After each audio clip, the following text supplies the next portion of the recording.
We got our sex life and our marriage back. To start your free online visit, go to this exclusive address, forhims.com/joy. That's forhims.com/joy for your free online visit. forhims.com/joy. Hey Pirate Nation, Lindsay Gray here with Carolina Caliber. In 1960, my granddaddy started his firearm business right here in Eastern NC. Still family owned and operated, we have the area's largest selection for outdoor shooting sports and accessories and are one of the nation's top firearm dealers. At Carolina Caliber, we have everything you need from hunting, home defense, and personal protection, including a wide variety for ladies and youth. We buy, sell, and trade. It's a time-honored tradition. Visit us at Carolina Caliber on Fire Tower Road in Winterville. When your family gathers around a shakaroni from Papa John's, you're sharing more than extra cheese and pepperoni. You're sharing scholarships, meals, and laughter. Because $1 from every shakaroni goes to charity. That's pizza with a purpose. Hey, Pirate fans, the Shakaroni Pizza is back, and only for $13. Plus $1 from every purchase goes to charity. The Shakaroni is an MVP move for game day or any day. Place your order online at papajohns.com and sign up for Papa Rewards. Papa John's, the official pizza of the ECU Pirates. Every team knows that the two-point play can be a winning move. That's why I'm here. State Farm agent Timothy Sawyer and my team are here to help you go for two by combining your home and auto insurance. It's a great call that saves you time and money. So go for the win and score some savings by combining your home and auto. It's just another way we're here to help life go right. Call me, Timothy Sawyer, at 493-0002 today. Sawyer's Fun Park is now open in Greenville. This state-of-the-art 40,000 square foot facility features a 2-story LED interactive laser tag, a one-of-a-kind 2-story ninja course, a ropes course with a 180-degree zip line, and it's only one of 5 in the country that are indoors. Multiple climbing walls, a super cool arcade with 40-plus games, and a brand new full-service cafe and bar for adults. Visit the brand new Sawyer's Fun Park, now open, located right behind ARU on Corey Road, Greenville.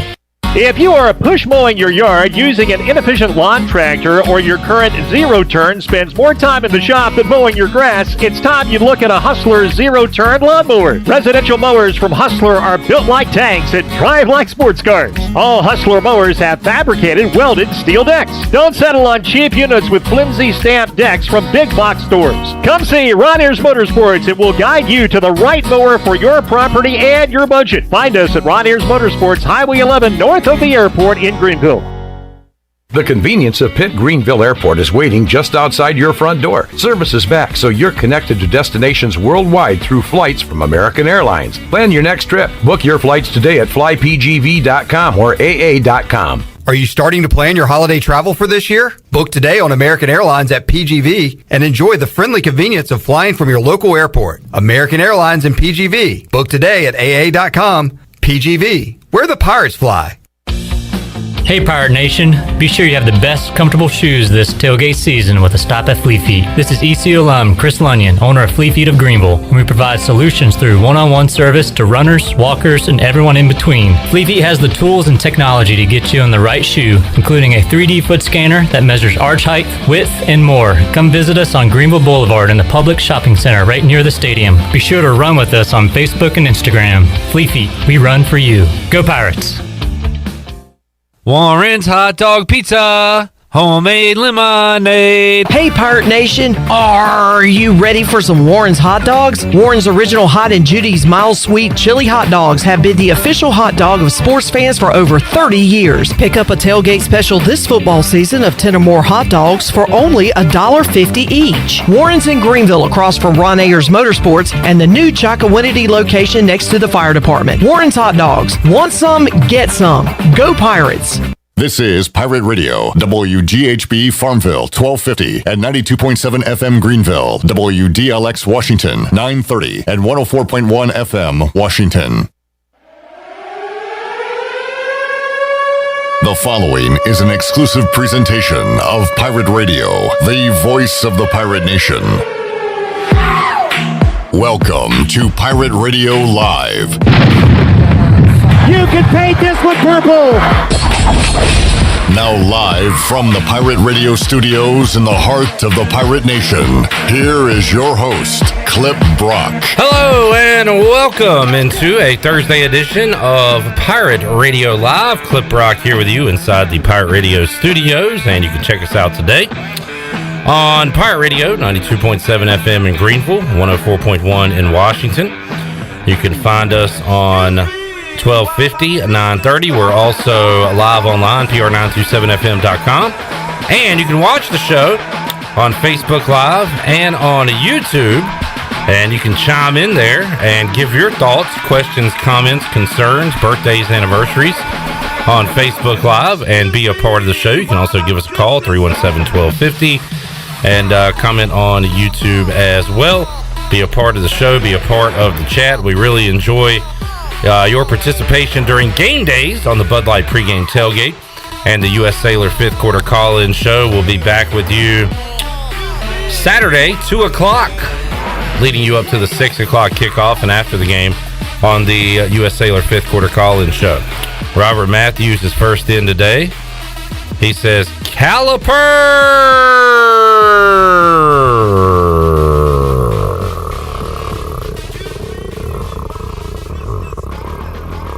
Clipper!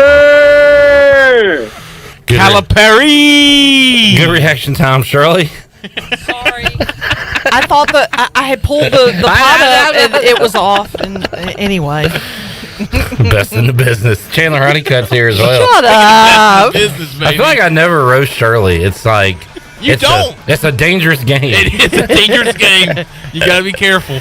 Because, if it's like the old saying goes, you bite, I bite back. Oh, they're showing a beautiful picture on NFL Network of FedEx Field. Completely empty. Currently, well, that's what it looked like tonight, too.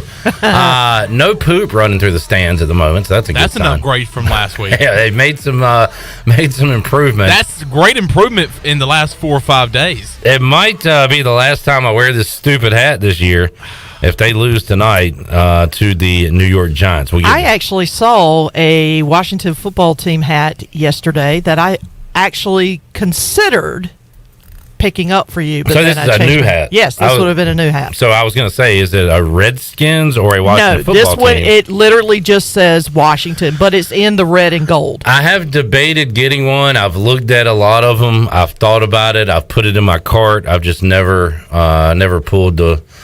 what was I going to say? Pulled the trigger on it? Pulled the trigger is the phrase I was looking for. Maybe I will at some point if they rattle off a few wins in a row, but right now I cannot...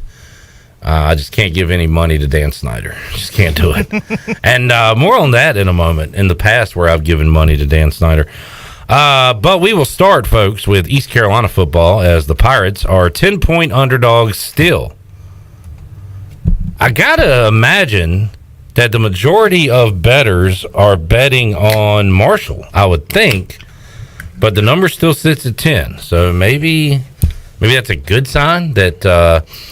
Vegas and folks who somehow know a lot more about this than we do think this will be maybe a one-score game, a closer game. I got Marshall by a couple of scores as we sit here on this Thursday. Maybe my opinion could change one way or the other. Last week, my opinion was somehow East Carolina is going to beat South Carolina, and by the time we got to kickoff, my thought was East Carolina is going to beat South Carolina by 14 points. And I was riding high for the first 28 and a half minutes of that game. And then the end of the second quarter happened, and then the second half happened, and we all know the result that happened. This week, I'm feeling a Marshall win by a couple of scores, but I've got time to change my opinion on that. We'll get some predictions here. We'll see what Ronnie... Well, I didn't even set up the show yet, did I? I was going to say, but knowing me, you probably could have done it, and I wouldn't have known. Distracted. I'm very distracted. I got a game. I feel like if your NFL team is playing, you should not have to work that day. Now, I get Sundays off, so it works out that way. Yeah, I agree. But if my team plays on a Thursday or Monday, it should kind of be a personal holiday where you don't have to work. You agree with that? I agree. Do we not agree? I mean, How am I supposed to focus on this stuff when I got a game coming up tonight? I disagree because, when's the last time, the Dolphins have played on a Monday or a Thursday night? Sorry. You get Sundays off, Shirley. You got to be here every week. When you're a team like the Washington football team that gets a primetime game. When you're in the NFC East, baby, you get those games. Y'all you get those suck. Us games. Panther and Dolphins don't get as much primetime. That is true. And, so anyway. What was I saying? Oh, yeah, let's set up the show. We got everything you need to know about Marshall's 2-0 start coming up in about 15 minutes with Steve Cotton, the play-by-play voice of the Herd. At 3:45-ish, we'll check in with Jeff Nadu, the big man on campus, and talk about tonight's matchup between the football team and the Giants. Also, what else he likes week 2 of the NFL. At 4 o'clock, it'll be Ronnie Woodward from the Daily Reflector, breaking down East Carolina and Marshall. And also Rick Smith joins us on today's show, as he'll join us at 5 o'clock. Defense played well last week, so we'll have a lot of good things to say about the defense. We'll get his thoughts on ECU's struggling offense as well. Can't wait to see Rick Smith. Thought you were going to chime in. Oh, no. No chiming. I was doing the Rick Smith. Okay. Pause. I understand. I know what you were doing there. All right, let's get to the rundown today. Before we do, Steve Hill says, Haneke. Now people are just chiming in for Shirley to play sound bites, basically. You know what? And I'm going to be. How about last night? Sports trivia, AJ McMurphy's. Oh, no. A sight to behold. I had not seen Malcolm Gray, hide nor hair, in over a month, probably a couple months. And he rolls in mid-game, and the first thing he says when he walks through the door is, "Can you be quiet, please? Thank you." Quiet, please. Thank you. It was a great moment. It was. And boy, did we have a belly laugh. Oh, we had a good old belly Even laugh. Igloo. Brad says Daniel Jones will be 4-1 against Washington after tonight. I will tell you about that stat coming up momentarily. But first, on the Pirates, Donnie Kirkpatrick spoke on Wednesday, ECU offensive coordinator, and he talked about the struggling offense, Holton Ahlers, Mason Garcia. First, let's hear cut 2, Shirley, from Donnie K, as he was asked about Holton Ahlers' performance so far this season. Well, that has been the whole point of emphasis, that, play like that every week, which I don't know if you can play like that every week or not. Some of that's circumstantial. Some of that's got to do with the defense. A lot of that's got to do with the players around you as well. Again, he was very close game 1 to doing a pretty good game. I mean, like I say, it's not a statistical game to the coaches. I know it is to the world because that's how you can measure or whatever. To us, it's just win the game or you don't win the game. But game 1, he threw for right at 300 yards, and he threw 4 touchdowns. The 2 they took back, he earned those. You know what I'm saying? So you can't do anything about that. Now, Saturday, we didn't get those opportunities. He didn't. There were some things he could have surely done better. You know what I'm saying? He'd be the first to say that. I think he's already said that. We got to help him a little bit. We got to play better around him. Right now, I think we get something going, and then he makes one bad throw. For example, the game started out, we score on the first play, everybody's good. Okay, we get it back, 2 plays, don't do a lot. We have a third down, we have a guy wide open. He does a great job, makes a check, he gets pressure, he steps up, makes a high throw. Now, the receiver didn't Robbie judged the ball very well, could have helped him a little bit. Sometimes, those guys can help you out a little bit. Come out the next series, we pop a couple runs, we move it, we're already down there, kind of almost to the red zone. We throw a great route, unbelievable route. He hits it dead. He throws a dime. Kid drops the ball. So he's made one bad throw. Now the guy's dropped the ball the next time. That's a scoring opportunity. It was just like that the whole game. Made a bad decision here. Will you pay for it because nobody's erasing those mistakes right now. So when you're playing good people, you can't make those mistakes. But it's a typewriter effect. It's this guy. It's this guy. It's him. It's definitely him. Okay, but it's not just him. You know what I'm saying? I know everybody wants to. It'd be nice if you could just say, okay, we can just move that piece out. Everything's good. If that was that easy, we'd already done that. All right, Donnie Kirkpatrick there on Holton Ahlers. Some of it's on him, some of it is not. He was also asked about Mason Garcia, his progress, the likelihood we see him in a game. This is cut 7, Shirley. Well, I think Mason's doing good. Me Coach Shore, who is GA with me and helps out and played quarterback for me, we're talking last night about how much better he is and how far he's come. Somebody else asked me, did you think about putting Mason in the game? I was like, we were winning the game. The main thing is to keep the main thing, win the game. Nobody's going to take the starting quarterback out when you're winning the game the whole game. It looked like we were going to maybe blow them out, for most of the game. So that's not the time to make the change. There could come that time. Now, I think that Mason's getting ready to go. He's ready to go. I mean, he doesn't think he's not ready. And I don't know that he's not ready. I just think Holton's still the better player right now. All right, there's Donnie Kirkpatrick. He's going with the Mike Houston line. Holton Ahlers gives him the best chance to win. Listen, I know angry fans don't want to hear that. There's no way you can force Donnie Kirkpatrick to say what you want him to say or what you want to be told. If you hear that Mason Garcia is doing well and has progressed from a year ago, you're probably screaming right now, well, why is he not going in the game? I don't know. You heard it from the offensive coordinator. You've heard it from the head coach. They're rolling with Ahlers right now, and that's the way it is going to be, apparently. He did say there's a day when, and Mike Houston said there's a day when Mason's the starter on this team. Donnie says there's a day where maybe he does come in. Maybe it happens sooner than later, but that's from the horse's mouth right there. Donnie Kirkpatrick and Mike Houston earlier this week on the quarterback situation with East Carolina. All right, Thursday night football. And I want to do this briefly. They had a article on ESPN today about they ranked Washington's last 30 starting quarterbacks. And you want to talk about a hilarious, miserable read.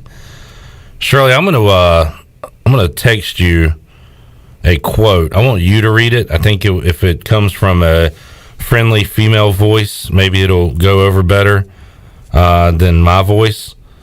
But all right, I want you to read the quote in the middle paragraph here, because Santana Moss talked about the playing with John Beck.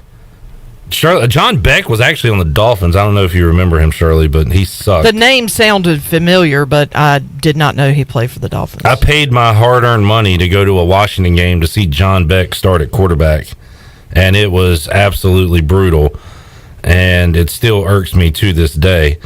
But anyway, they ranked all the 30 quarterbacks. Shirley, let me know when you receive that text.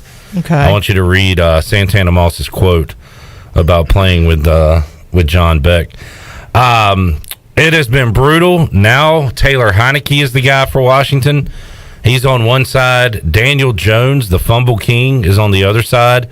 Should be an ugly one tonight, but a very important game for both of these teams, as one of them is going to start 0-2, one of them is going to start 0-1 in the division. You read that article on ESPN. I read an article on the belief they have in New York in Daniel Jones, simply because of the way he carries himself on the golf course and the competitiveness he has. The golf course? Oh, it was just, I laughed. And it was just, from top to bottom in the organization, how much they believe in Daniel Jones and how much that we all have that he's in there for the long term. They compared it to Eli Manning, because apparently when Eli started with the New York Giants, went off to a slow start, but they just had this mindset that this guy is going to get us there. Yikes. And Eli did and won 2 Super Bowls, but can Daniel Jones do that? I'm not sure. No. I think she has the quote ready. Oh, are you ready, Shirley? Yeah. All right, go ahead. Just the quote, right? Just read the second paragraph there with Santana Moss. Okay. He thought he was going to be the guy, former receiver Santana Moss said. He sucked ass. I won't lie to you. I broke my hand and didn't play the final 2 games with him. Nothing better could have happened to me because I didn't have to play with this guy. You talk all this stuff in the offseason and lay this egg. This is a guy that was happy he broke his hand just so he wouldn't have to play with John Beck, because he sucked ass. And by the way, John Beck was like 20th on the list. There were guys way worse than him on that list of 30 quarterbacks.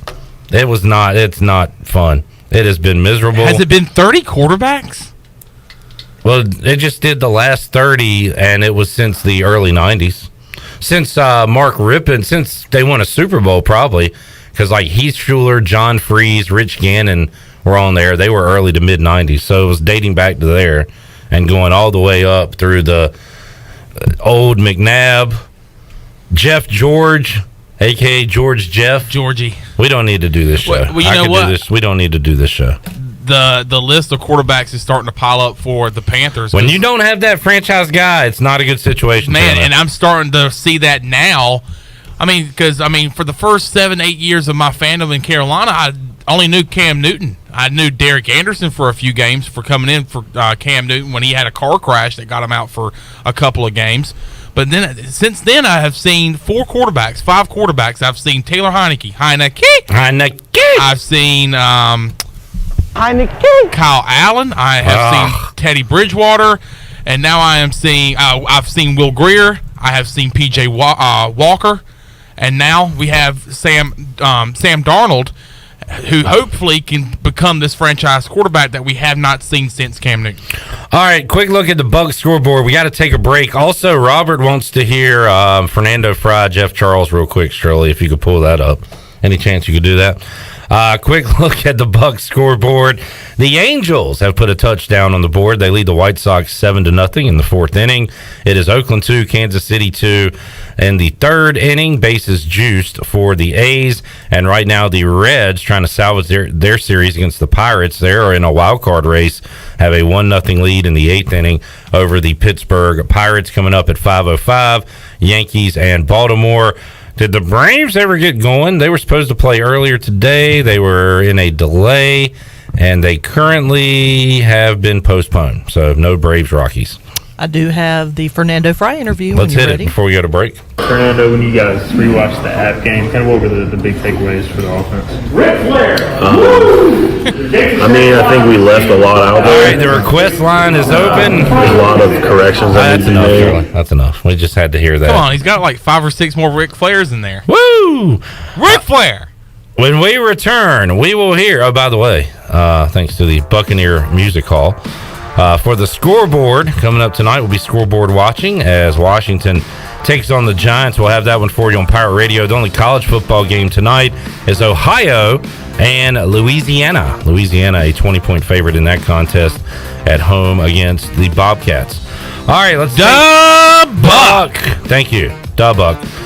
We will take a time out. When we return, Steve Cotton joins us. He's the play-by-play voice of the Marshall Thundering Herd. We'll talk about their 2-0 start when we return after this.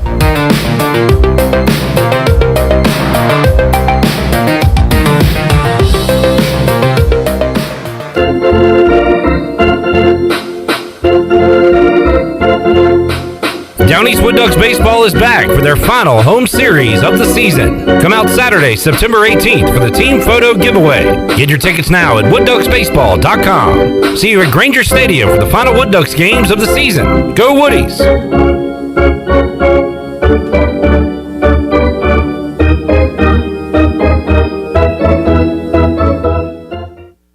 There's no better time to drive away with a quality pre-owned car, truck, or SUV from Greenville Auto World. Greenville Auto World is your authorized rough country dealer. We specialize in lift and leveling kits along with custom wheel packages. Whether you're looking for ground clearance or enhancing the appearance of your vehicle, trust our team for your off-road experience. Greenville Auto World, 3840 South Charles Boulevard across from Hardee's at Bell's Fork, or online at greenvilleautoworld.net. Did you know time spent outdoors can help improve your children's health and bring balance to their life? The Outdoor Heritage Advisory Council invites you to join the Patch program. This program is for any child under the age of 16 and includes activities like fishing, hunting, and hiking. These are just one of the many ways you can earn the exclusive patches from the Outdoor Heritage Council. For more information on how to sign up and get your adventure started, visit outdoorheritage.nc.gov. Ahoy there, mateys! It's Captain Jack Spare of R&R Tire Express, your local tire and wheel shop in Greenville, offering affordable, easy payment options for easy ownership, savvy? Our customers love our treasure of tires and wheels, easy payment options, and customer care package, too. To learn more about R&R, stop by 3920 US 264 or rnrtires.com. This is John Gavigan with the Gavigan Agency. Our top priority is doing what is best for our members. Whether you are buying a new vehicle, a new home, protecting your family with life insurance, or filing a claim, our agency will be there every step of the way. Our goal is to become a trusted advisor for you and your family for all of your personal and commercial insurance needs. Give us a call in Greenville at 756-1400 for a car, home, business, or life insurance quote today, and give us the opportunity to show you the benefits of doing business with someone who cares. Are you suffering from anxiety, sleep issues, or chronic pain? Have you heard of CBD? You can learn about the benefits of CBD right here in Greenville at the Hemp Garden. Hemp Garden offers a variety of products and solutions that are truly making a difference in our community. Hemp Garden also provides products that can assist with energy and focus. Have a pet? Come check out their selection of CBD pet products. Visit Hemp Garden to speak with a CBD specialist in a relaxed and welcoming environment today. Exclusive discounts are offered to first-time customers. Hemp Garden, located at 3040 South Evans Street in the Target Shopping Center in Greenville. Come and explore great shopping in downtown Washington at Naughty Life. Hi, this is Gina from Naughty Life, and new fall merchandise is arriving every day, featuring all the new Yeti products, like the loadout buckets and waterproof dry duffel bags. We have new fall clothes for men, women, and children. At Naughty Life, we have something perfect for any occasion, like new jewelry and a great selection of sunglasses from Costa, Reflect, and RCI. Visit Naughty Life on Main Street in historic downtown Washington, and like us on Instagram and Facebook. Hey Pirates, this is Holt Nailers. A big part of my success on the field is what I eat at home. To keep my body filled up, I order meals off a Clean Eats meal plan. I choose the meals I want from 6 different meals offered each week, and I pick them up on Sunday or Monday at the cafe on Red Banks Road. Each meal is packed with the perfect mix of healthy proteins, carbs, and veggies to keep my engine running at full speed. Go to cleaneats.com, click on meal plans, or stop by the cafe and get all the info. Clean Eats and the Pirates, a winning combination. This is Tyler Sneed, and you're listening to Pirate Radio, the voice of Pirate Nation.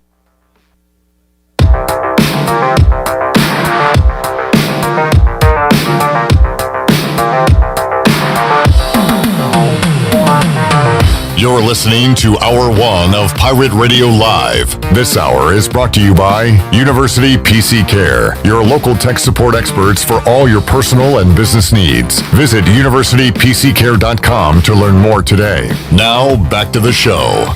Welcome back. University PC Care has been Pirate Nation's go-to IT expert since 2006. University PC Care are the local tech support experts for any of your business needs. Let University PC Care take care of it so you can take care of business. Visit universitypccare.com to learn more today. Now let's head back in to Pirate Radio Live. Here is your host, Clip Brock. All right, let's get the Marshall perspective from Saturday's football game. East Carolina and Marshall going at it 6 o'clock on Facebook. Steve Cotton is the play-by-play voice of the Thundering Herd. The Herd out to a 2-0 start after whooping Navy and doing the same against North Carolina Central. And now they face the Pirates. We'll talk about it with Steve Cotton as he joins us once again here on Pirate Radio. Steve, we appreciate your time. How you doing today? Doing well, and glad that even though it's delayed by a year, Marshall and East Carolina's rivalry finally resumed. It has been a really fun series, a series that the fans like. It seems like of recent times that when Marshall comes here, the Pirates have gotten the better of the Herd. When ECU travels to Huntington, Marshall has had the better of the Pirates. And right now, Marshall a favorite heading into this game on Saturday with a 2-0 record. Pirates come in 0-2. And I guess that's the way you want to start, Steve. As a first-year head coach, you get 2 wins under your belt in convincing fashion. 93-17, the combined scores for Marshall's first 2 wins. And things going good early on in the Charles Huff era, it appears. They are, but there's a big caveat there. You still worry that it could be a little bit of fool's gold because Navy is obviously struggling right now, is not the Navy that you expect to see in recent times under Ken Niumatalolo. So they're struggling, and then the game against North Carolina Central last week. We will learn much more about what Marshall has and what Marshall is right now Saturday and then next Thursday night when Marshall plays at Appalachian State. Those will tell the truth much more than those first two games did. Yeah, really intrigued by that App State game coming up next week. We saw them in the season opener, and they, as you know, Steve, a very good football team. And not to start with the negative here, but you threw in that big but. It is crazy to see the amount of times Marshall has put the ball on the ground and the interceptions, the turnovers, and yet they have still blown out this competition. So that could come back to bite Marshall at some point if they don't clean that up. But Steve, that's a bit of an oddity to have all those fumbles, those interceptions, yet still blow out your opponents. It is, and that's exactly the point Coach Huff has been making to his team, the offense, that, hey, we were dominating two games. Those two teams really didn't have a chance. But if you do that kind of thing, Marshall fumbled 4 times against Navy and 3 against North Carolina Central, and only lost 1 of those in each game, but has thrown 4 interceptions. And in a tight game, that's what costs the team. So he really wants to see that part cleaned up. And I think you will probably see that over the course of the season. Now, any one game, it can still be a problem. But Grant Wells, it's weird to call him an experienced quarterback because you look at the roster and he's listed as a freshman, but he's a COVID freshman and was last year's first team All-Conference USA quarterback and the conference freshman of the year. So even though he's a freshman on the roster card, he's really not, and he is a pretty reliable guy, and I'm sure he has been as hard on himself about having thrown 3 interceptions already personally as anybody else has been on him. So at some point, I believe Marshall will get that cleaned up. 1 pick last week, but 3 touchdowns for Grant Wells, and you will take 34 of 48 every week if you can get it. What makes Grant Wells such a talented quarterback, Steve? What does he do well? He does not seem like a young player. And again, you have the year of eligibility is one thing, but even when he showed up as a mid-year high school graduate, went through spring ball, a year that he redshirted and didn't play at all, he seemed like an older guy. He's matured beyond his years, and he's 6'2" or better, over 200 pounds, has a strong arm. He can make every throw, and he also is not a roller coaster guy. Makes a great play, claps his hands, comes to the sideline, makes a bad play, kind of hits himself in the head, comes to the sideline, and it's over. He's moved on. So that has been his trademark, a guy who seems mature beyond his years. Now, he and the entire team is really, and in some ways, the coach is not going to accept this as an excuse, but you can understand some of those problems because Marshall is playing hyperspeed now, and that's a new thing. The Herd ran 101 plays against North Carolina Central. Wow. When you played Navy held the football for over 40 minutes, even though it only scored 7 points. But Marshall, in that game, its plays per minute, time of possession, led the nation, and then you had 101 plays last week. So that is a new style. It's exciting for the fans, but you could probably have predicted that there would be some hiccups early in the season. Talking to Steve Cotton, play-by-play voice of the Marshall Thundering Herd, something that jumped out to me with the box score, Steve, in the last matchup with North Carolina Central. You had 6 players who got carries outside of Grant Wells, and the carries were pretty split. And then, good grief, you had an entire roster catching at least 1 pass for Marshall. So is that going to be the norm? Is Coach Huff still seeing what he's got on his roster? Was that because the game got out of control? What about all those players getting touches last week? Yes, 16 different players caught passes. Man. Previous Marshall record was 13. Not all of those things that you mentioned play a factor, but Grant Wells completed passes to 9 different guys in the first quarter when the game was still 7-0. Wow. I probably should have mentioned that is one of his trademark strengths, that he doesn't just lock in on one guy. He finds the open guy the vast majority of the time. And so it's some of all of that, but that is something that you always see with Grant Wells at quarterback. He is going to spread the ball around and test the entire defense horizontally and vertically. And Charles Huff knows running back. Steve, is he going to split up these carries like this week in, week out? Is there a feature back for Marshall? How about the running game? Well, Sheldon Evans is the veteran, the junior. He has been a team leader since he stepped on campus. And in fact, last year, he was not the starting running back, but he was a captain every game all year long that he was healthy and able to play in. So you have that leadership from him. But the freshman, Rasheen Ali, is a special player, had 4 rushing touchdowns at Navy, caught a touchdown pass, and in fact caught 9 passes against North Carolina Central, second most in a game ever by any Marshall running back, to 10 by Ahmad Bradshaw, who went on and did great things in the NFL. Yeah. Those guys will rotate. Ali, probably the one at the end of the year who will have the most carries and the most yards as long as he stays healthy. A third guy, Knowledge McDaniel, is worthy of getting regular carries as well. So you see quite a good rotation there. But if you call them 1A and 1B, Rasheen Ali is 1A and Evans 1B right now.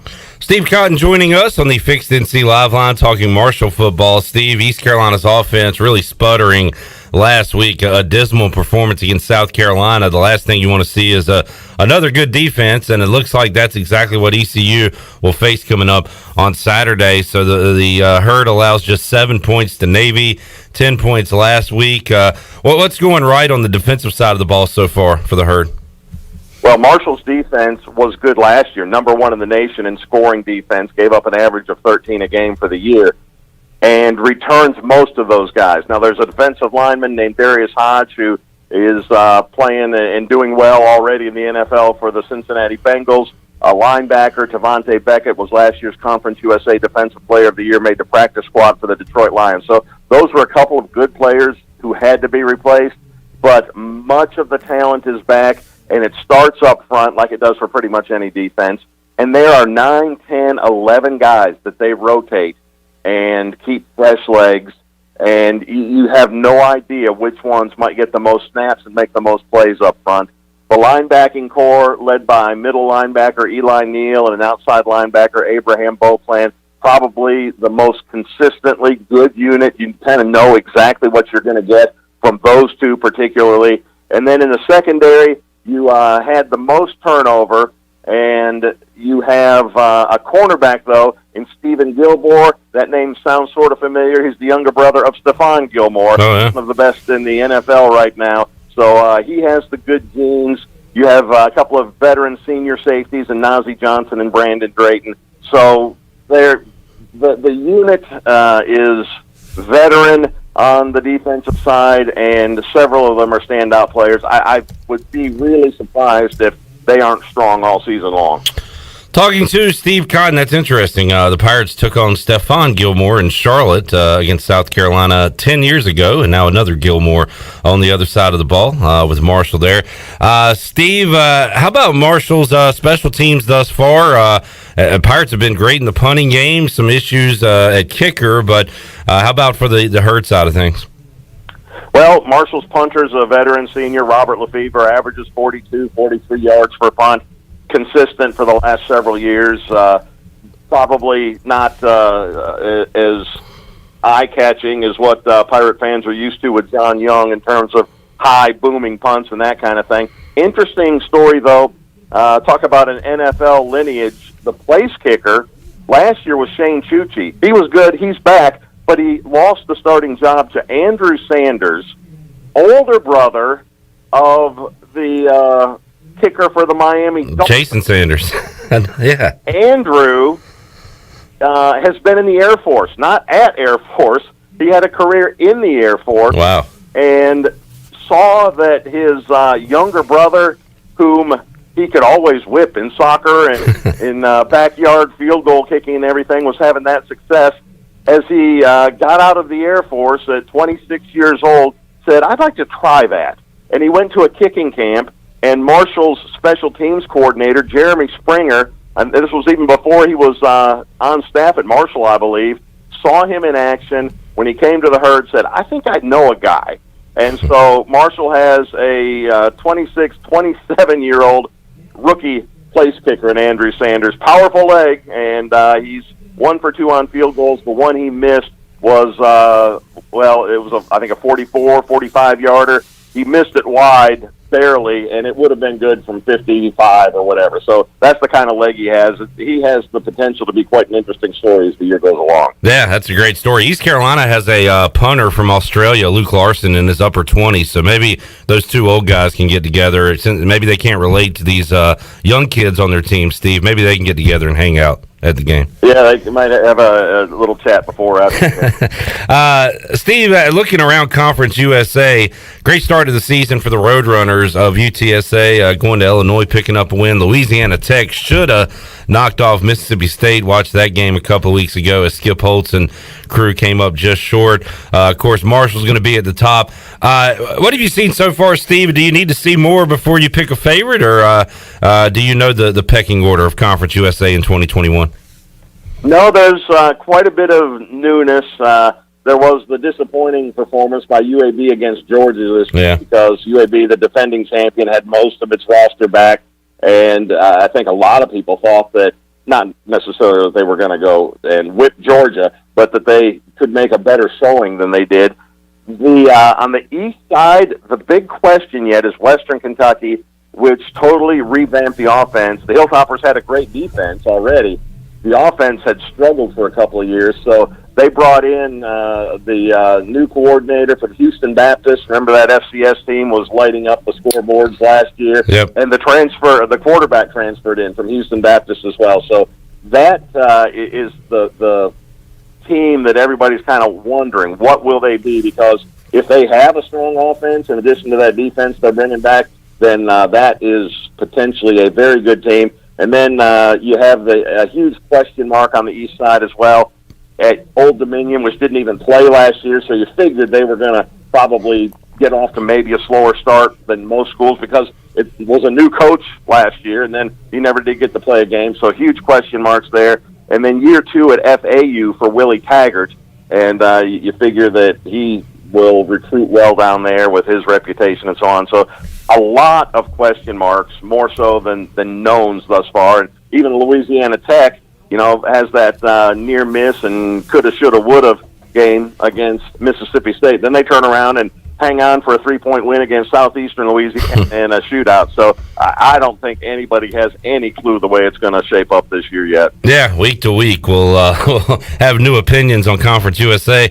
Speaking of conferences, Steve, how much is Marshall, and I guess you personally, paying attention to conference realignment? Is Marshall potentially looking to move up? It looks like the AAC is going to eventually add some schools. How much talk around Huntington is there about that? There's plenty of talk, but I don't know that it doesn't come from anybody who knows anything. Right. And it is an unusual situation at Marshall right now to be in kind of crazy times like this because Marshall's president is in his last year, already announced that quite some time ago, and we have an interim athletic director at Marshall right now. So instead, common logic would say, hey, you'd like to have a veteran president with lots of connections and who's invested in this. And not that Dr. Gilbert's disinterested in it, but he's not going to be around for the long term. So you wonder if the Board of Governors wants to make sure that they're more involved in it. It's kind of an unusual situation, and so there's a huge question mark in my mind. And despite all of the internet experts who have great ideas and how it should be done, that's a giant unknown for all of us right now. Yes, sir. Well said. Talking to Steve Cotton. Steve, we'll leave it on this one. What kind of fan support, what kind of crowd are you expecting to see Saturday at Jones C. Edwards Stadium for this matchup? I think it will be good. The weather forecast, warm, high in the 80s, mid-80s maybe. It's gone up a little bit the last couple of days. But by kickoff time at 6 o'clock, you should be down not much more than 80 and very comfortable, dropping through the 70s as the game goes on. The opening game against North Carolina Central, despite the fact that it was an FCS opponent, had 25,000, just a tad under 25,000. There are new amenities around the stadium. There's, for those who've been here in the past, 20th Street kind of runs right next to the stadium. They now close that off to traffic on game day, and they have a big concert stage out there and vendors and all sorts of entertainment going on, live music. a DJ when there's no live music. So for the Pirate fans making their way to Huntington, head over to the lot west of the stadium, and starting even 4 hours before kickoff, that is going to be a hopping place. And Steve, generalizations, I'm trying to say, are dangerous to say, but I will say this: if you poll the Pirate Nation, from what I've seen, it sounds like Marshall, out of all the opponents over the years, has one of the, if not the friendliest fan base amongst ECU opponents. So hopefully that trend will continue. There's bad eggs in every crate, but Steve, that's something I hear quite a bit. ECU as fans have enjoyed their travels to Huntington. And in general, I think that's true, that people find the Herd Nation pretty welcoming. So, yep, go by. Don't hesitate to stop and chat to people as you walk through the tailgate area and so on. And also, and it makes sense that these two teams are forever linked by the very worst day in Marshall University's history. And then there have been some great games. Marshall has played 16 overtime football games in its history, 4 of them against the Pirates. So we've had some great games. We have the sad part of our history, and I think Marshall fans really kind of have a special place in their hearts for the entire crew of Pirates who will be coming up here. Steve, thank you so much for your time today. Have a great call on Saturday, and we'll talk to you again down the road when the Pirates and the Herd meet again. All right, Clip, good to talk to you. Have a good one. There is Steve Cotton, play-by-play voice of the Marshall Thundering Herd. Interesting talking to him. I had some flashbacks to last week where we were previewing South Carolina. They were just off a blowout win, and on paper looked really good. And both Corey Miller and Tommy Suggs, who we talked to from the South Carolina camp, said, well, we played a bad team. We don't know what we got yet. South Carolina did not look great on the football field last Saturday. I think this Marshall team is better than South Carolina. But, you know, hearing Steve talk, he still doesn't know what they have. They have put the ball on the ground a lot. They've played a couple of bad teams. Navy is off to a horrible start. NC Central, FCS opponent, were overmatched. So, 93-17 through 2 weeks is pretty impressive. But this will be Marshall's first real test, it appears, when they take on the Pirates on Saturday. We'll take a timeout, come back. More to go on Pirate Radio Live, Hour 1. We will wrap it up when we return after this.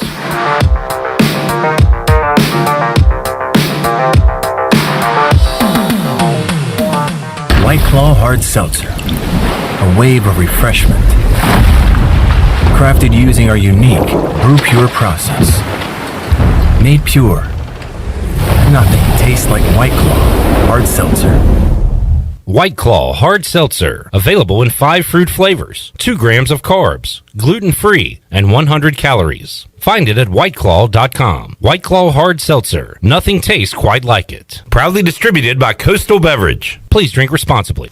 Have you been waiting to try CBD? ENS Hemp on Fire Tower Road in Greenville is the area leader in CBD. We want to educate you on how our products work with your endocannabinoid system. These products are all natural and non-addictive. ENS offers a variety of products to meet your needs. Tinctures, edibles, topicals, and even smokable items. Customer feedback indicates relief from stress, anxiety, fatigue, pain, and PTSD, just to name a few. ENS Hemp is located on Fire Tower Road. Also, check us out on our Instagram and Facebook pages. Hello, this is Talbot Green with Angel Oak Home Loans. Now is the time to take advantage of the opportunity to buy more home or refinance your current mortgage at historically low rates. The combination of our local team's experience and Angel Oak's wide offerings of products from standard conventional, government, and portfolio loans has something for most financial situations. For more information, call Talbot Green, Joanne Weir, or Wanda Hager at 751-2060. NMLS 1719250, Equal Housing Lender.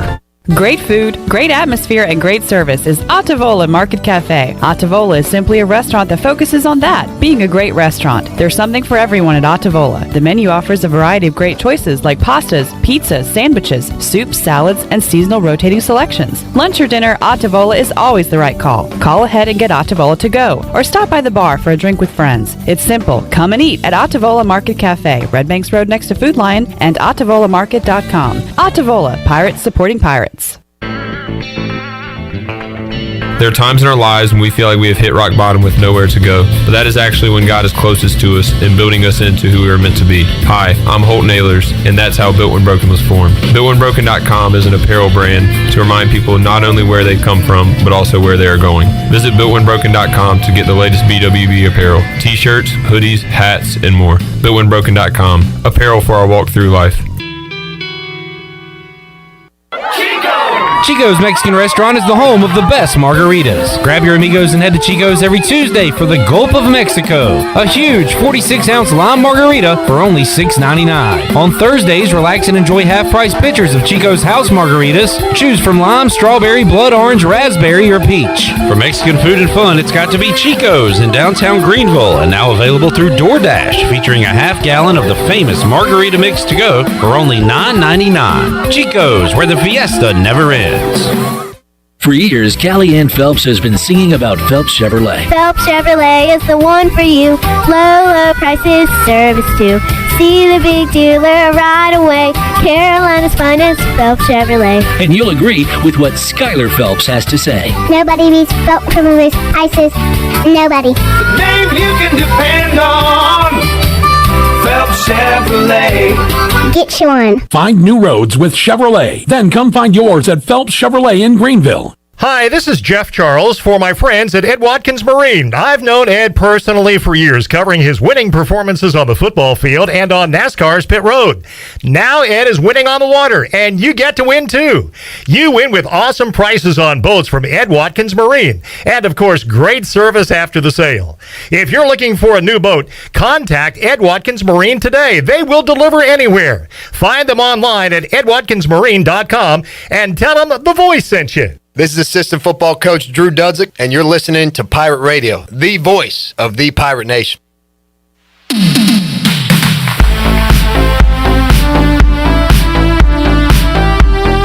You're listening to Hour 1 of Pirate Radio Live. This hour is brought to you by University PC Care, your local tech support experts for all your personal and business needs. Visit universitypccare.com to learn more today.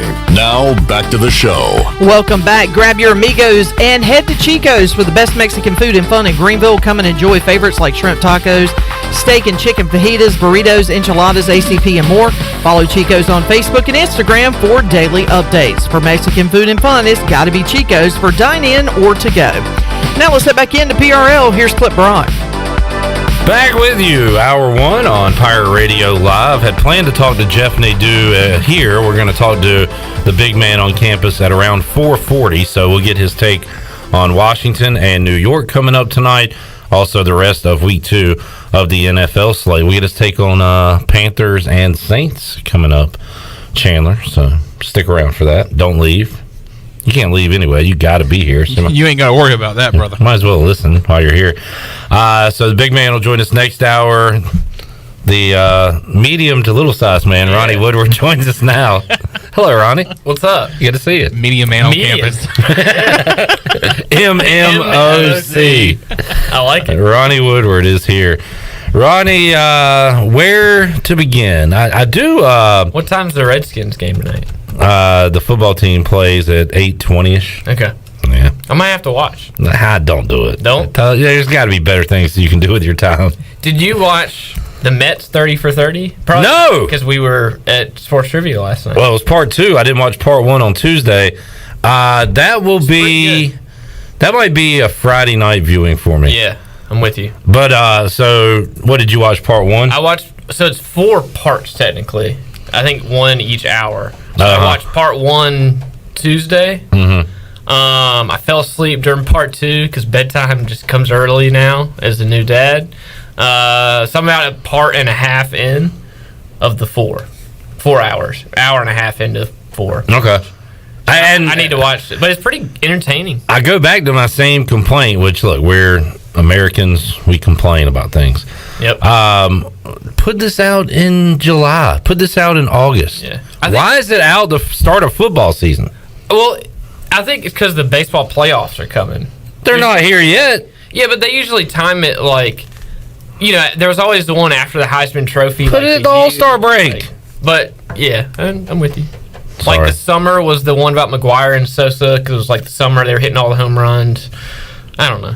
I think they try and time it around what's going on. Okay, well, they should put it in October or November then. It's still football season, though. Yeah, but I'm just arguing your point now. That's true. It makes no sense. I don't know. All right, anyway. No, I do want to see it. Yeah. I'm fascinated by the story, and I'll learn something, too, because I kind of know about it, but I was 4 or 5 years old then, so I didn't witness it. I've kind of heard some of the stories, but not only, like the Bulls thing, like I lived that. Yeah. Like I remember those games, those seasons, those years, those championships. So, but it added to it. This one, I'll be kind of getting it for the first time, so I'm excited about it. Yeah, it's good. It's worth the part that I've seen. It's worth checking out. Ronnie, where to begin? So, last week, what do we got? Last week you said Igo changed his pick to South Carolina midweek or towards the end of the week, and why? It was kind of a gut feel thing, like being out at practice. You're not out there the whole time. But he said that he didn't see the juice he thought he wanted. I think you might have commented on that as well. A good vibe that Wednesday. And that was the day that Mike Houston was really mad, too. Right. So it was kind of odd. Yeah. So my question today is, how's your vibe? How's their vibe? On a scale of 1 to 10, what's the vibe at? What the right word would be, I want to say, like, more serious. I don't know if serious is the right word, but like focused, if not pressing, maybe. They know what's at stake, basically. Yeah. And that's falling to 0-3 if you lose. So I don't know however you want to describe it. I think there's a sense of urgency. There you go. Whether that like translates, okay, they're going to win and play really well, or they're going to be too nervous or whatever, like we'll see. But I think there's a sense of, and I thought honestly it was telling last night, Mike Houston referenced the coaches almost simplifying things. The coaches that he's I heard him say, "Are we asking our guys to do too much?" type of thing. Or like you don't want the players to be confused. Like overcomplicating things almost is the sense that I got. I don't know if that was directed at which position coach, coordinator, whatever. Obviously, there's struggles on the offense. That's where you naturally kind of go. But you combine that with Donnie Kirkpatrick mentioned receivers running the wrong routes against South Carolina. So I don't know if those two things are tied together. But I think yesterday was a pretty transparent post-practice deal if you can pick up on like the right phrasing and stuff. Surely Mike Houston cut 6.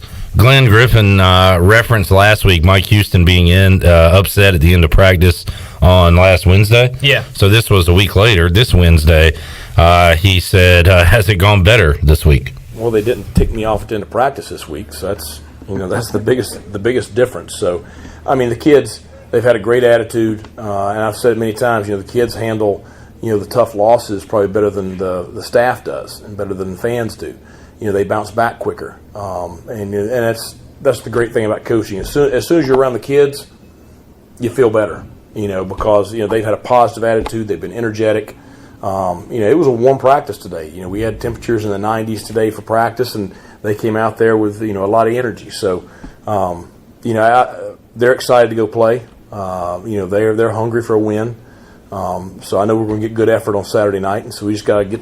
I told them at the end of practice, we got to have the intensity and the effort, and we got to have better execution. Because that's really the key, and it's all 3 phases. It's not one phase; it's all 3 phases. Because you sit here Saturday, and I know everybody's an expert looking at why we didn't do this or that or the other, but I promise you, I can find a play or multiple plays in every phase that if we do a better job of execution, we win the ball game, and that's how close the game was.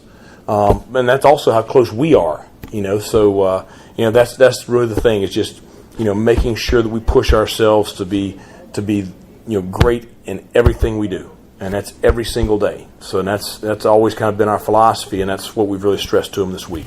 All right, Mike Houston there, happier with the way practice has gone, the focus, the sense of urgency, all that stuff you just talked about, Ronnie, that they have right now as they head into a tough road contest, first true road game of the season. Yep. 10-point underdog to a a winning team. Bryce Williams was here yesterday, transferred from Marshall to East Carolina, and he said, hadn't they been to a bowl game in 12 straight years, whatever? And I looked it up.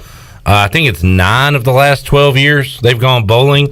Their win totals was 10 or 11, like 3 or 4 times. 8, 9 win. They fired their coach after they were top 15 at one point last season. Last year. And then dropped 3 in a row. Yeah. To end the year, got rid of Doc Holliday, brought in Charles Huff. And which I like that hire, by the way. What did you like about it? That he was at Alabama. Bama running backs coach? Yeah. I mean, I still think Alabama, if there's anything tied to it in Saban and that staff. Nice wordplay there. What? Tied. Oh, yeah. Well done. I like that. Yeah. I didn't even mean that or know that I did it. But Chandler, you look like you just want to kill both of us. Done. But yeah, if anybody's on that staff, retired from Alabama, I'm going to call it a good hire until they don't. All right, so that's all you're basing it off of. Okay. Well, and look what they've done on offense. Though. I mean, he's the running backs coach. I know. And that Ali, I can't remember his first name, but their running back Ali, Shaheem Ali, I believe. Rasheem Ali. Rasheen Ali. He had 9 catches last week out of the backfield, and he had. Have you looked at this box score? Yeah, it's wild. So we talked about it with Steve Cotton a moment ago. 6 players run the ball other than Grant Wells. Nobody got more than 8 carries. Yeah. They all kind of split up. 16 people caught a pass. Wow. For Marshall. The tight end is really good. Gaines. He didn't do a whole lot last week. Xavier Gaines. So they have some pieces, I think, on offense.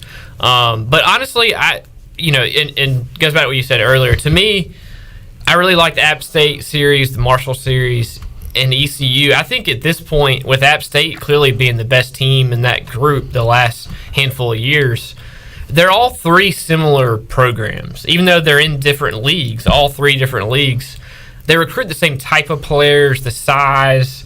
It comes down to skill positions, I think, from year to year, where you're at with running back and receiver and that type of thing. But I think and who's leading you at quarterback too? Yeah, but they're similar fan bases. They're passionate. They're proud programs. They have a lot of history of winning. All 3. I mean, I like these games just from. I think they're good measuring stick games, or regional type games. And at all points in time, one has been up, one has been down.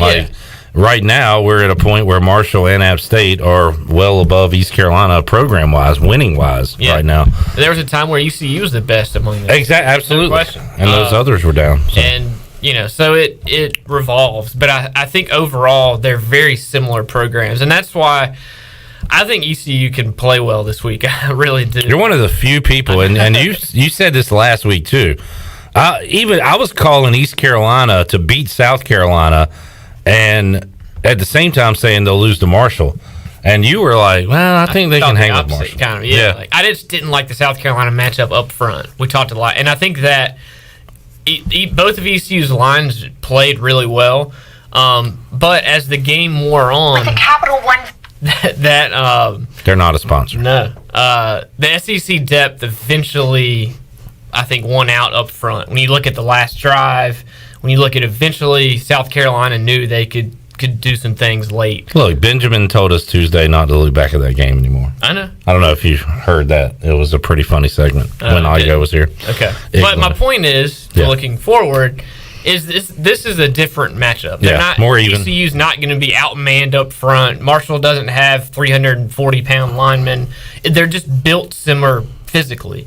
Now, Marshall's going to have some speed like App, and some skill guys to do some different things South Carolina didn't really have. Doc Holliday used to have like 75% of the roster from Florida. I wonder, it probably still looks like that. The running backs are from Florida. Yeah. Because when I looked at the roster this week, there's definitely a few. So there's still some of that there. But I just think it's a different matchup, and I think a really similar type personnel to ECU.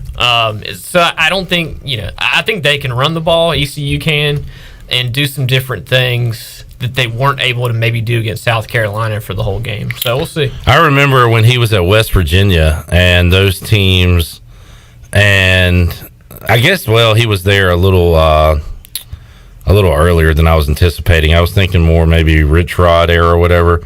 But This says second stint. yeah, it was one of those teams that had like Chris Henry, like it was just full of Florida dudes. Yeah.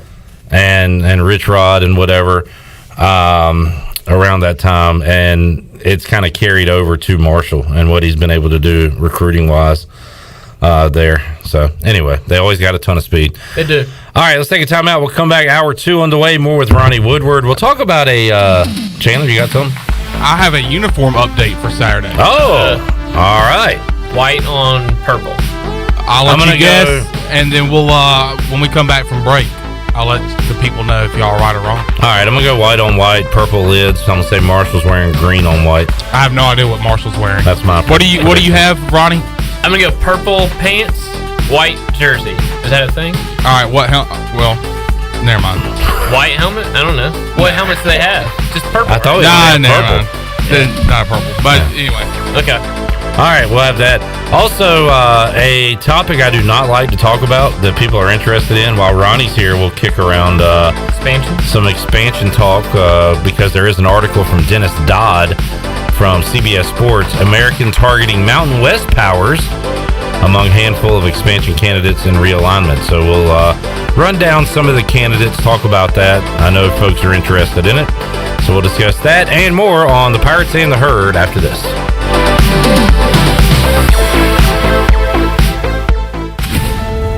When fun finally returns, Bud Light legends don't just come back. They come roaring back, carrying a cooler full of Bud Lights, an inflatable dolphin, and those Velcro pads with the balls that stick to them. And this summer, with a cooler at their side, they're gonna make up for all the fun we've missed. Welcome back, Bud Light legends. It's time to take summer by the coolers. Cooler up at BudLightLegends.com. Enjoy responsibly. 2021 AP Bud Light Beer, St. Louis, Missouri. Eastern North Carolina's choice for window tinting, signs, graphics, wraps, graphic design, and more is Signs and Tint. Signs and Tint is family owned and operated right here in Greenville, and their NC licensed electricians specialize in ceramic coating, vehicle wraps, and more. Signs and Tint offers 10% off for military and first responders. Also, make sure to mention Pirate Radio at checkout for a discount. Stop by their office today at 801 Staten Road or visit them online at signsandtint.com.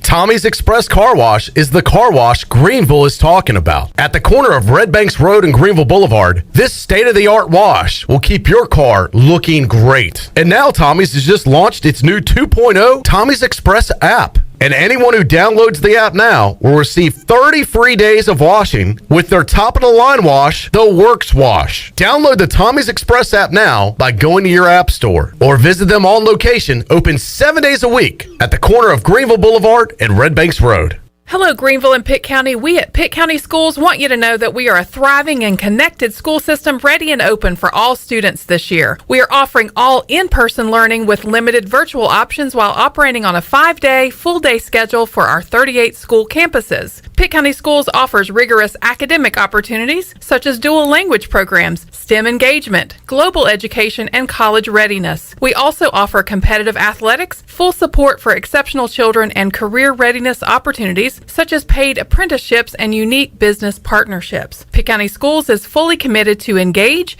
empower, and elevate every student every day. Visit our website today at pittschools.org, where you'll find our new jam-packed strategic plan, our new mission and vision, our profile of a learner, or check out our unique preschools, elementary schools, middle schools, high schools, and early colleges. Pitt County Schools, engaging, empowering, and elevating every student every day.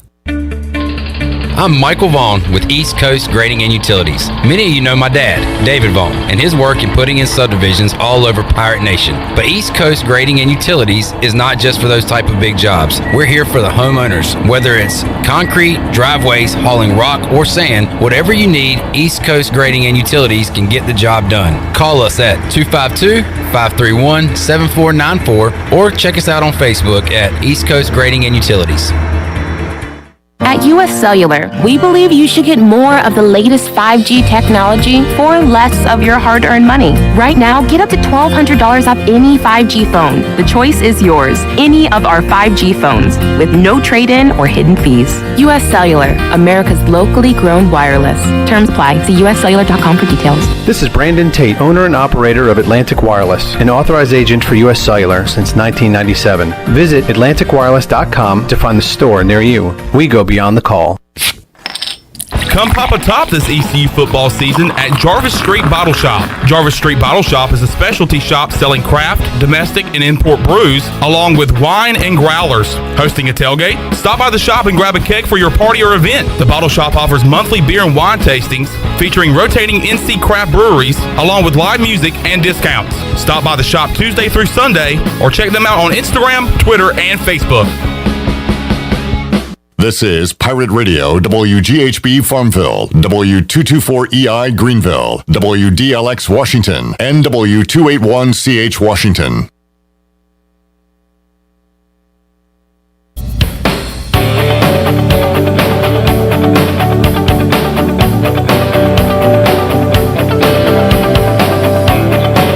You're listening to Hour 2 of Pirate Radio Live. This hour of PRL is sponsored by Signs and Tint, Eastern North Carolina's choice for window tinting, signs, graphics, wraps, graphic design, and more. Visit Sign and Tint today at 801 Staten Road in Greenville, or book an appointment online at signsandtint.com. Now, back to the show. Welcome back. UBE has been an ECU tradition for over 50 years. You can shop online anytime at pirateware.com. UBE has the biggest and best selection of ECU sportswear and accessories for Pirates of all ages. Every day is game day at UBE. Now let's head back into Pirate Radio Live. Here is your host, Clip Rock. Alrighty, back with you on Pirate Radio Live here on a Thursday. I was going to say Friday because on Friday we'll be recapping Washington and the Giants. And we'll be doing a lot of that if Washington wins. If they don't, we will not even bring it up at all. Ben on Facebook Live says, the legend of Taylor Heineke continues tonight. Heineke! Shirley, do you think you could find the clip of Chandler, Tony, and myself celebrating his touchdown? It might be labeled Taylor Heineke TD or something like that. See if you can find it. If not, no problem. He's a hero! But his touchdown scamper in the Bucs game last year that put Washington 2 points down in the third quarter, the eventual Super Bowl champion. We had him on the ropes, Chandler. I think it was the closest game. What did you say you named it? I don't remember. Taylor Heineke, watch along. Those are some keywords you can look for, but I don't know. All right, I'll see if we can find it. Ronnie, topic I have mostly ignored. I'm kind of more focused on what's happening small picture and currently with ECU football, but I'm with you. And also, it's like it's not a fun story to talk about because our situation's not changing. If anything, it's getting worse with Cincinnati, UCF, Houston, and BYU taking off to the Big 12. Did you guys want to know the uniform combination? Oh, yeah. Yeah, go ahead. So, Ronnie, you went purple pants, white tops. I saw it during the break. Yeah. Is that right? Clip, you went white on white with purple lids. White on white, white shirt, white pants. We're going black helmets this week with the purple face mask. I didn't even know that was the thing.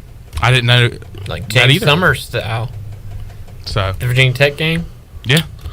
So black hats, white top, white draws. White draws. All right, whitey tighty. Put your big boy draws on. That's on the ECU football Twitter account? Yeah. No, this is on Chandler's fan page. What, do you not trust him? No. Yeah. I just I'm not a great source. Ronnie is a source checker, so that's a good thing. I want to look at it. He was on like the video reveal thing. I think it's Jairo Wilson. See? Okay. Oh, I do. That is your fan account. Okay. Yeah, I've been caught. All right. So back to what I was saying. Dennis Dodd wrote an article, CBS Sports. By the way, Ronnie, as a man in the industry of sorts, do you like this? This is interesting. It shows how dumb and impatient us Americans are. But I like this feature where they have the headline of the story and who wrote it, and then beside it, it says how long it takes to read it. What do you think about that? I kind of like it. Yeah, It also is embarrassing that us as a people have to have that now. Yeah. And be like, this isn't worth my click. This isn't worth my time. Or like, I've got 6 minutes. Yeah, you kind of know going into it. Well, if it's really long, like thought out deal, it's 20 minutes or 5. Yeah, it's 7, pretty cool. Whatever. You I on want to board? know whose job it is to read every story and time it so they can tell the person, like IT wise or whatever, on what to put, how many minutes it took to read. You know what? I accept this challenge. Start the clock. I'm going to see if I can go faster than 6 minutes. Anyway, so the headline is American targeting Mountain West powers. And this is a reaction, of course, to Cincinnati, Houston, UCF. According to Dennis Dodd, the AAC has focused on recruiting a group of schools that includes Air Force. It'd be a nice pairing with Navy. Yeah, I like it. Boise State really still is national power overstating what Boise State is. A proven program, I'd say certainly. like national relevant, attractive, whatever. Absolutely. People will like to watch Boise State football if they're on, including myself. People won't like getting there. Colorado State. Yeah. San Diego State. I'm a fan. Marshall Faulk. And UAB. I like that one. It was a very good program right now. I feel like UAB is the one program that's consistently mentioned. Yeah. Too. Like as far as the Southeast schools, that's the one that it looks like is a big target. This is certainly going outside the box here with like Marshall, App State, Southern Miss, pretty closer. Yeah. And they're geographical fits for us, but not for SMU. Yeah. Not for Temple. Or Memphis. So all the geography stuff's kind of thrown out the window at this point anyway. So I guess again, this is according to Dennis Dodd. He does say that the AAC will add 4 to get to 12, where makes sense. they were at 11 previously. Yeah. So the thing with me, I don't know. I guess this would really be like a John Gilbert or whatever type of question. If you go west with multiple teams, I'm assuming it has to be all sports, or do you do football only? Because the only thing that I have there of hesitancy is volleyball, Are soccer. you sending South Florida and ECU to go play tennis and golf and volleyball on Tuesday nights to Boise, Idaho, and then Colorado State? That's a good point. Maybe we should just start making football leagues. Well, like that's and then always everything been Boise's thing. Yeah. It's like they want to do football only because they don't want to go play South Florida and no sports either. It just doesn't make sense financially. It does, especially where everybody is now coming off a COVID year. Yeah, so that's the only thing. Unless the TV deal, you're able to make enough money where okay, this makes sense. But I don't know. When I see that many West Coast teams, I wonder if there's football only either discussions involved or not, because I don't know.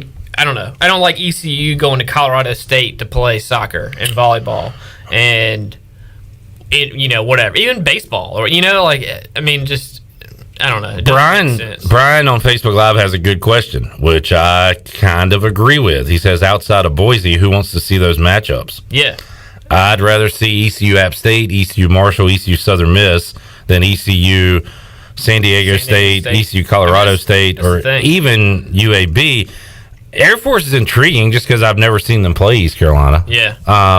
But no, Brian, to your point, and I don't know what teams you would rather have over these teams, but I just named a few that I'd rather see in App State, Marshall, and Southern Miss. So that is a good point too. And it's at this point for Oresco, I guess it's about attracting the teams that will give you the best chance to make the most money on a TV deal. Yeah, and that's why maybe they're cool with the other sports having to travel to San Diego, California on a Wednesday night.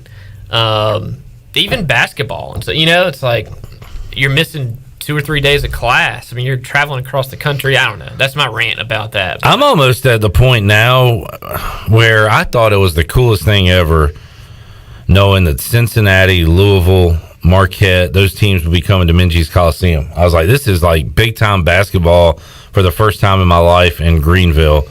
And now I'm about to the point where I'd be fine with going back to the CAA or the Atlantic 10, something like that. Just playing these local teams again. Yeah. Well, and trying to make the tournament by winning the conference tournament at the end of the year. I've heard, I think even John Gilbert and people of whatever if at least mentioned it. I don't know how realistic it is, but like, can you have a football league like that and then have the other sports play in a different league? Whatever, like in the group of 5, like really restructure things. And in basketball, you play VCU and Richmond, whoever. That's your league. I don't know if it's realistic, to actually happen, because then it gets weird. But I don't know. That's what I worry about with the West Coast thing, especially like San Diego State. But I guess if it's football and then it doesn't matter, and that that's how you get your ESPN money, then do it. But John, I believe it was John. John said, look at the East. Comments from the bottom of the Dodds article, and it's like in East 10. It says, why not cut travel costs with this geographical lineup that will look something like this: App State, Charlotte, Coastal, East Carolina, FAU, FIU, Marshall, Navy, ODU, South Florida. That'd be great. I think that'd be awesome. What about you? Yeah.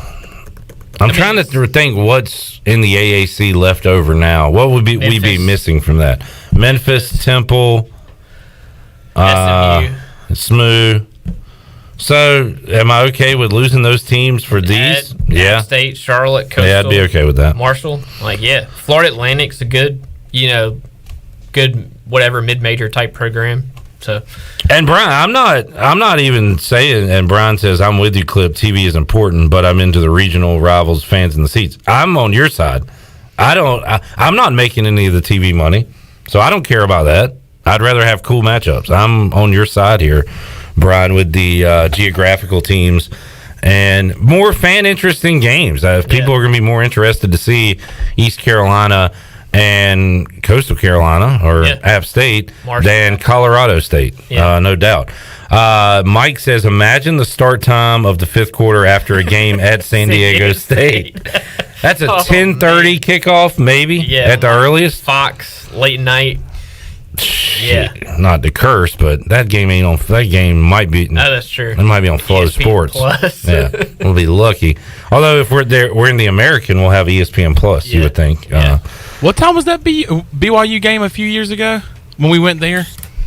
I want to say it started at 9-ish, maybe. I remember it being late. It was late. But that San Diego State game, man. That would be. And you talk about a late 5th quarter. Oh, my God. Hey, look, you want to go TV markets. I mean, Hawaii controls an entire state. That's true. Why not play them? He's got good mojo in Hawaii. And then we'll send out the women's lacrosse team to play them on a random Wednesday, too. Yeah. So, I don't know. Lacrosse plays in a different... Are they in the American? Nah, they have, they're in the American, but Florida's in there. Oh, my God. It's like a weird collection. Yeah. Of I hope we never play Hawaii. They would have the advantage. We would go there for vacation. Get Cy Seymour on the phone. So we kick off at 12:30. That's what time Hawaii plays this week. Game ends at 4 o'clock. And so we go on the air post-game show. We'll be home at 6:30, 7 a.m. It'd be the first time that our post-game meal would be breakfast. Yeah, IHOP. Live from the Waffle House. Man, that'd be crazy. Redbeard is just the ultimate curmudgeon. He says the Pirates would be better off going to the Brian Bailey Big Carolina Conference. They might go 6-6. It'd be angst this week. I don't know, man. I think we could beat South Central. New Bern could be a challenge. The Bears are tough. Havelock probably has our number, but we could win some games there. All right. Everything that's mentioned this week turns into the same topic. Mike says Billy Weaver could bring in breakfast for the start of the 5th quarter. There you go. Billy's beach breakfast. So, all right, let's take another timeout. We'll come back. One more segment to go with Ronnie Woodward from the Daily Reflector and more of your thoughts, comments. And you can give us a call, 317-1250. We'll have more for you on Pirate Radio Live after this.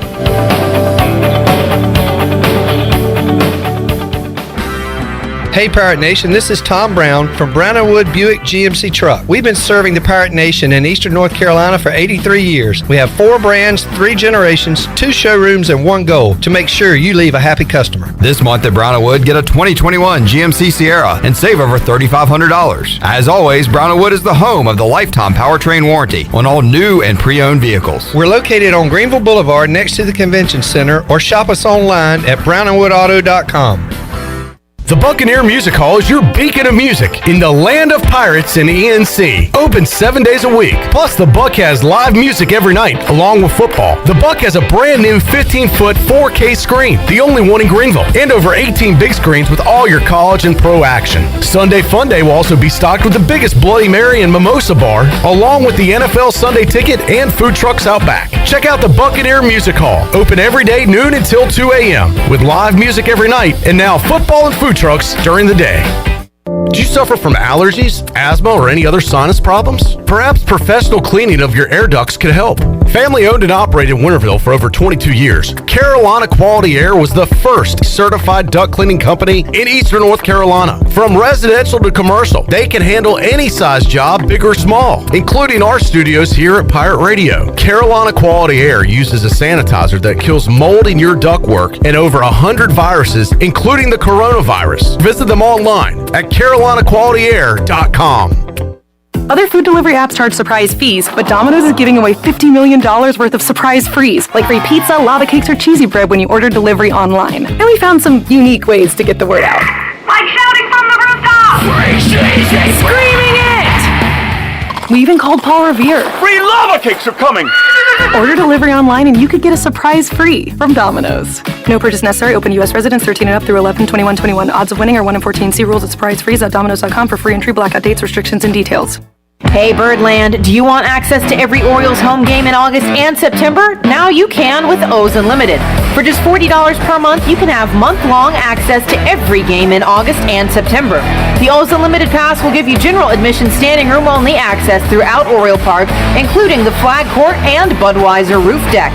To purchase your O's Unlimited Pass, visit the Orioles Ticket Marketplace at orioles.com/tickets or the MLB Ballpark app and have your tickets delivered instantly within the app.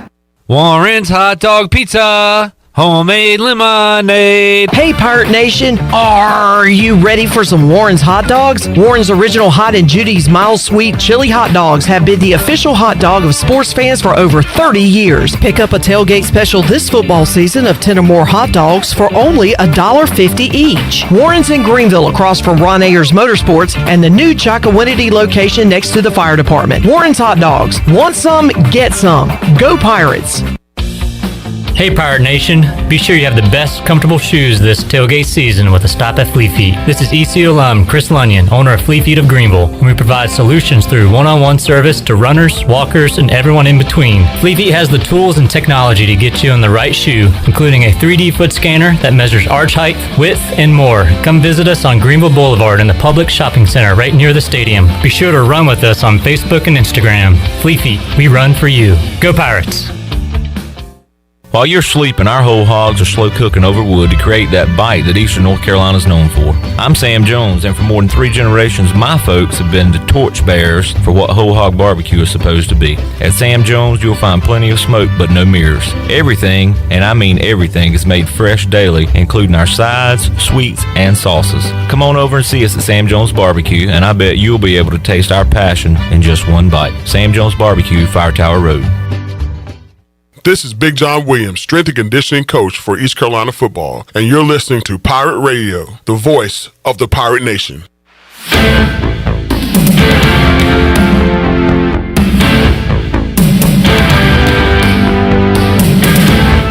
You're listening to Hour 2 of Pirate Radio Live. This hour of PRL is sponsored by Signs and Tint, Eastern North Carolina's choice for window tinting, signs, graphics, wraps, graphic design, and more. Visit Sign and Tint today at 801 Staten Road in Greenville or book an appointment online at signsandtint.com. Now, back to the show. Welcome back. Brown & Wood is your home of the best selection of GMC, Cadillac, Buick, and Mazda in Eastern North Carolina for over 83 years. Shop their entire inventory online at brownandwoodauto.com or visit them on Greenville Boulevard in Greenville. Now let's head back into PRL. Here's Clip Brock. Back with you on Pirate Radio Live. We've got football team versus the Giants tonight. As one of those teams is going to go 0-2, and one of those teams is going to go 0-1 in the division. Washington, it's week 2 of a now week 18-week schedule, 17 games, but 0-2 at home, 0-1 in the division is not a recipe for success. So this is a very important game on each side, especially Washington side, coming off a loss. All right, let's hit one more segment here with Ronnie Woodward. By the way, speaking of that game real quick, we do have the audio. So myself, big Washington fan, obviously, and 2 Panthers fans, Chandler Honeycutt and Tony Dunn, had our watch-along during the playoffs last year, and we had a great moment on Heineke's scramble run for a touchdown. Let's hear that, Shirley. Oh, dear. My least favorite down, Tony. Favorite down. It's about to be your worst favorite. Ah! Heineke, the hero! The hero! He got in! He's a hero! He got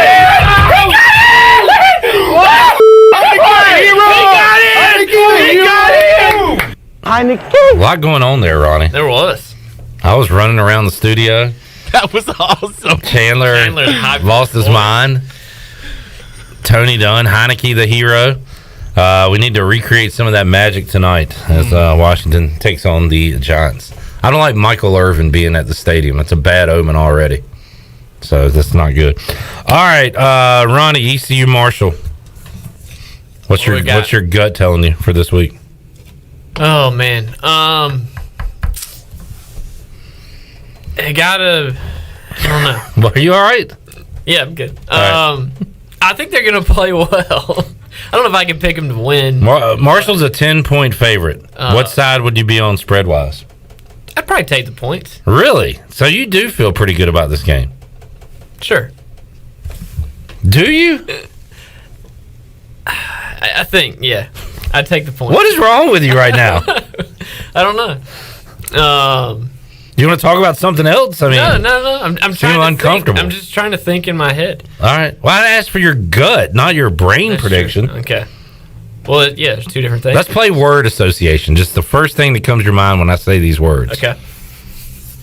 Bluebird. Toronto. Okay. Like the Blue Jays. I know. I get it. You don't have to explain it. Shoes. Nike. Interesting. ECU. I like Nikes. I'm going to give you an explanation at the end of grass. Today. I cut the grass today. ECU football. Marshall. That was pretty good. Marshall. That was pretty good. The next Marshall. moment. Yeah.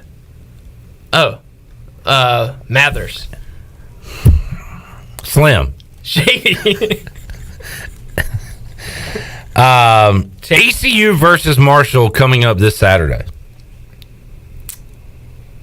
See, you're not doing it. You didn't go with your gut there. Yeah. You did a great job. For whatever reason, I ran out of steam. For whatever reason, this game, you're not willing to say it, or you don't know what to say about this game. I just think, to me, it comes down to Marshall's playmakers. Okay.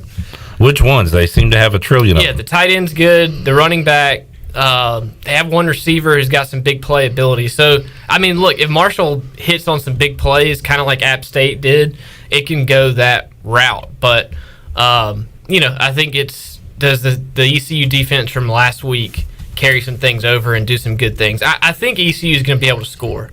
I think they're going to play a lot better on offense. They're going to be able to score. I think they can run the ball, honestly. I know that's not what people want to hear because they want to see this crazy wide open offense and score all these points. I think ECU can do some ball control things, but then you got to play good defense to back it up. So I'll say that. I think that's what it comes down to. If they can play defense and not give up some huge plays, I think they can stay in the game. How many trips have you made to Huntington? None. Oh, this is it? First one. Awesome. Well, have fun, man. I talked to Steve Cotton earlier. I know you've probably had these conversations, and you're not a fan per se, but you go to the games and stuff. It seems like if you polled the Pirate Nation, like who has the best opposing fan base, Marshall would be, if not at the top, very near the top. Yeah. You know?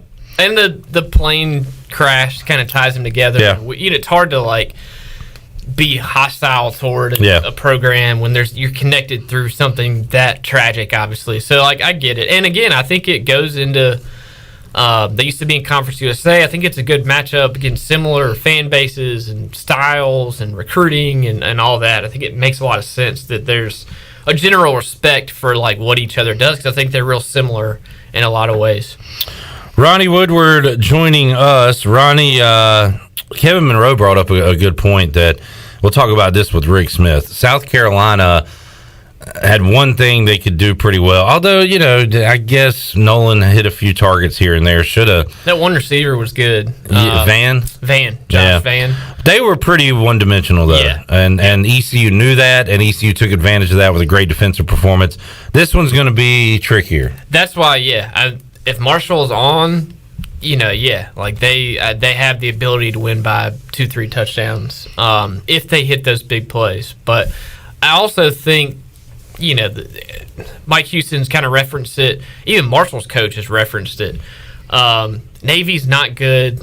NC Central's NC Central. I know. It's a lot like ECU? Last week. We don't know. Like, where does ECU rank in that? Can they do the same thing that they did to Navy to ECU? Maybe. Hey, Pirate fans, if we're doing a power rankings of Marshall's opponents, East Carolina's at the top, baby. Yeah. Maybe not next week. Definitely not next week when Marshall plays App State. But as of right now, Marshall's toughest task will be East Carolina. Yeah, I think that's a fact, and that's legit. So Charles Huff blew a lot of smoke at the press conference, but him saying that is factual. Yeah, because Navy's a mess. On and off the field. With their OC getting fired, coming back. Weird thing there. Yeah. So I'm looking forward to it. Good trip. Hopefully we make it in one piece. I'm going to drive. Igo's going to ride shotgun. Over under. Through the mountains. Tyler Snead and CJ Johnson combined receptions 9.5. They need a lot. It's been well under both games thus far. It's a good number. I'd probably take the over with Snead getting a lot of 6 and 4 looks. maybe. Yeah. 7 and 4.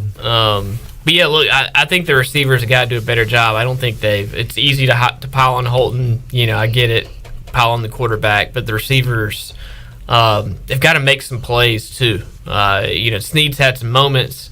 CJ, aside from that Hail Mary that wasn't a Hail Mary, he just has been a complete non-factor. Yeah, it has, down the field, especially, and maybe the scheme, the blocking, there's not enough time, but there just hasn't, aside from the two big plays of the season, the trick play and then the Keaton Mitchell long touchdown that was a swing pass. Like, it wasn't a long pass. It was a play that turned into a big play.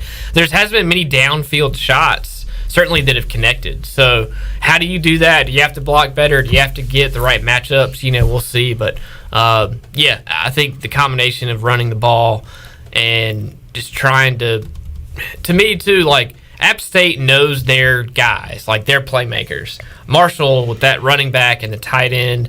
Who is ECU's fastball? Like who do you want to get the ball to a lot, and like an identity on offense is still obviously where ECU's searching for that. Is it the running backs? Is it CJ Johnson? Is it Tyler Snead? I think we need like an 11-catch Tyler Snead game. Yeah, like it could be. This makes sense as a Tyler Snead game. I think Hatfield is emerging. Yeah, I don't think that has been great to see. True guy either, but like at some point you have to hang your hat on something and somebody. And I think Hatfield. There you go. They're trying to figure that out. You're mixing in a lot of wordplay today, unintentionally. And I like it, Ronnie. All right, Ronnie, good stuff. We'll call you Saturday on the Bud Light pregame tailgate. Probably be on the road, maybe checking in the hotel. Good news, you've got plenty of time to talk with the travel and everything. Bad news, the reception is pretty brutal in those mountains. Oh, yeah. So we'll see how it goes. Maybe somewhere in Virginia or wherever. Yeah, I don't know your exact trek there, but I don't either. We'll what talk. Time does the tailgate start? 2:00. Okay. We might be in West Virginia. Okay. Well, we'll talk to you. We'll figure it out. We'll take a timeout. When we return, Jeff Nadu, the big man on campus, joins us. We talk college football Tuesday. We'll talk NFL today. So Washington Giants will get his selection on that. Panthers, Saints, and everything else going on week 2 of the NFL. We'll do that when we return on Pirate Radio Live. Back with you after this.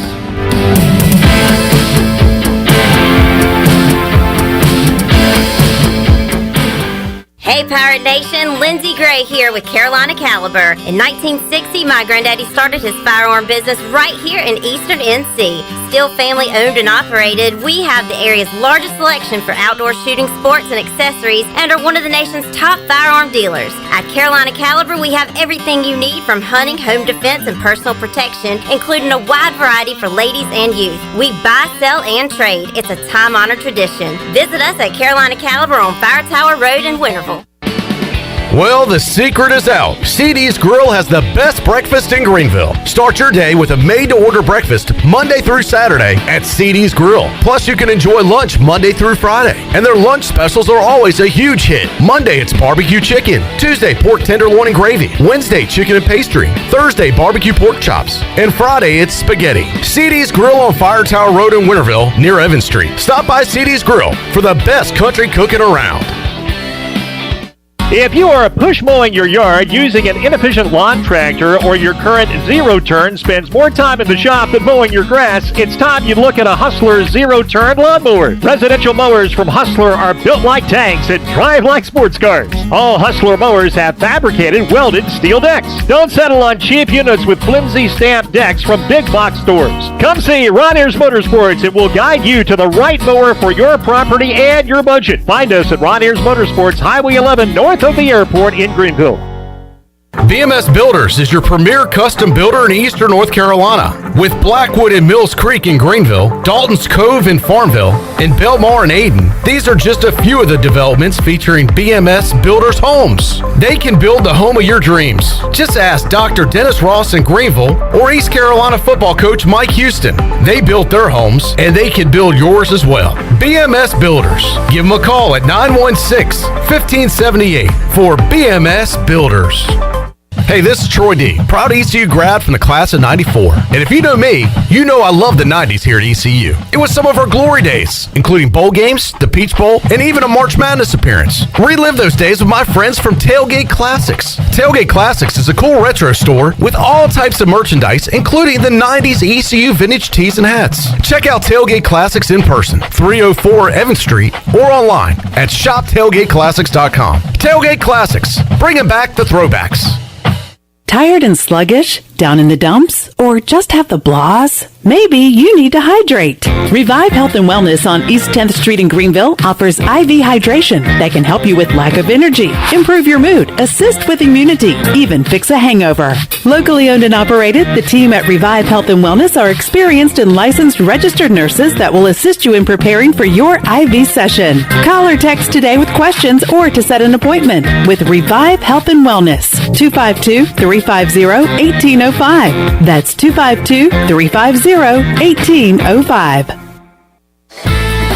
At West Park Motor Company, customer satisfaction is the #1 goal while offering a wide range of cars, trucks, and SUVs at very competitive prices. Shop online at westparkmotorcompany.com right now to get started. Looking to sell your vehicle? Call West Park for a free appraisal. West Park is willing to pay more for your car or truck than the next dealer. West Park Motor Company with locations in Greenville and Washington and proud courtesy car dealer for the Pirates for over a decade. Go Pirates! Every team knows that the two-point play can be a winning move. That's why I'm here. State Farm agent Timothy Sawyer and my team are here to help you go for two by combining your home and auto insurance. It's a great call that saves you time and money. So go for the win and score some savings by combining your home and auto. It's just another way we're here to help life go right. Call me, Timothy Sawyer, at 493-0002 today. This is Coach Blake Carroll, defense coordinator for East Carolina football, and you're listening to Pirate Radio, the voice of the Pirate Nation.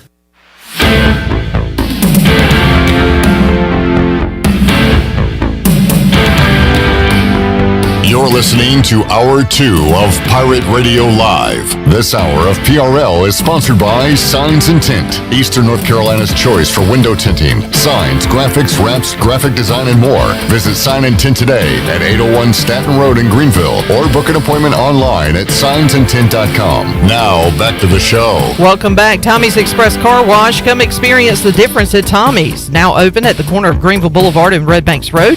Doesn't your car deserve it? Visit Tommy's Express Car Wash today. Now let's head back in to PRL. Here's Clip Brock. Back with you on Pirate Radio Live. We have talked extensively in our Bud Light EC report. We'll get back to that at 5 o'clock with Rick Smith. Also, make you a winner. We'll open up the booty bag, but right now we'll head out to the Fixed NC Live line and talk some NFL with the big man on campus, Jeff Nadu. He joins us here on Pirate Radio Live on a Thursday. Big man, how you doing today? Pretty good. How are you, Cliff? I'm doing all right. Pretty important game for my football team tonight as they take on the Giants. You don't want to go 0-2. You don't want to go 0-1 at home in the division. If you're Washington, the Giants in the same boat. Don't want to lose a division game. Don't want to start 0-2. So an important game, probably an ugly game tonight on Thursday Night Football. Washington, a 3.5-point favorite. Daniel Jones can't beat anybody, but he's 4-0 against Washington in his career. That one troubles me a little bit, big man. Do you have a read on this football game tonight? Yeah, when you look at this game, obviously it's very early in the season, but, an NFC showdown, you look at the Giants, they've won 5 in a row against Washington, as you probably know. In 4 of those 5, Washington hasn't only gotten into the 20s, I think, once. So, this is a team that has really struggled against the Giants. October of 2018 was the last time they beat New York. I look at this game, though, I think these are different teams at this point. When you look at the Giants, I think you make the case they have the worst offensive line in the NFL. This group is dreadful. It's not good when you have a guy like Daniel Jones. Daniel Jones needs to be behind Cleveland's offensive line or Philadelphia or somebody like that. With that offensive line, with the just ineptness of them, he obviously turns it over too much. Barkley can't really get going. I think he was 10 for 26 the other last week for almost 2.5 yards a carry. Not good. You can't get the ball to the weapons. You're going to have a ferocious front up front, as you know. Look, I thought team total under for the Giants made a little sense here. I thought 19 was a little high. I feel like for me, Washington last week gave up yards, but they didn't bend and break in the red zone. You also look at last year, the Giants were second worst in the NFL in touchdown percentage in the red zone. So I feel like this is like a 24-17 type of game. I got a player prop, big man. Last week, Taylor Heineke hit Logan Thomas for a touchdown. Last year when Heineke started in the wild card game against Tampa, Logan Thomas, 5 catches, 74 yards. I like Logan Thomas over 4 catches, and I think I like Logan Thomas anytime touchdown. Heineke likes the big target in Logan Thomas. I'm hoping Terry McLaurin gets more involved than he did last week. Had a spectacular catch. Need to get him rolling, but I do like Logan Thomas to have at least 4 for the push. I think he'll get to 5 catches tonight, so just throwing that out there. Yeah, the tight end always the kind of the safety valve for a quarterback that maybe a backup or a young quarterback. So yeah, I don't mind that, but I just have a lot of trouble believing that the Giants can effectively move the football tonight. I just up front is what matters most, and I really worry about them against Sweat and Chase Young. This is a very good defensive line. You look at even last week. It's not like the Chargers were incredible offensively. Giants or the Redskins played pretty well and ultimately got some stops. And Jeff, you said it. The Washington bent all day. They didn't quite break, but their defensive line had to be pretty embarrassed at the lack of pressure they got on Herbert. And, all the press clippings, they had a great 2020 coming into this year. The defense supposed to be top 5, top 3, one of the best, and just did not have a great showing last week. So I'm thinking they come out hungry tonight and get to Daniel Jones. And good grief, if anybody's going to give you the football at the quarterback position, it's Daniel Jones. So I'm not good at predicting these. I got way too much heart in it, Jeff, but I do think you'll see a much better Washington defense tonight. I hope so anyway. And Clip, remember, this is, I saw this quote. Washington is really kind of the NFC version of Denver, who the Giants played last week. That's a good point. The Giants move the ball, but again, this group is dreadful in the red zone. They don't have any people to throw to, and their offensive line is poor. All right, let's talk about the Carolina Panthers, Jeff. I love them, and it's not even a bounce back. They won last week. It's more of the Saints maybe coming back down to earth. Saints might be a good football team. Jameis might have a fantastic 2021, but the 5 touchdowns, no picks. If we know the career of Jameis Winston, he's due for a pick or two. I don't know. I just love Carolina at home getting 3.5 this week. Total sitting at 44.5. What do you think about that matchup? Yeah, this was one I didn't have much on. Obviously, the Saints played pretty perfect football last week. You have to figure, if we know them the way we think we do, especially with a new quarterback and a quarterback that makes mistakes, they're obviously going to come back to earth a little bit. Carolina, I don't know. I thought they were a bit underwhelming, frankly. I liked the Jets last week. I mentioned that to you.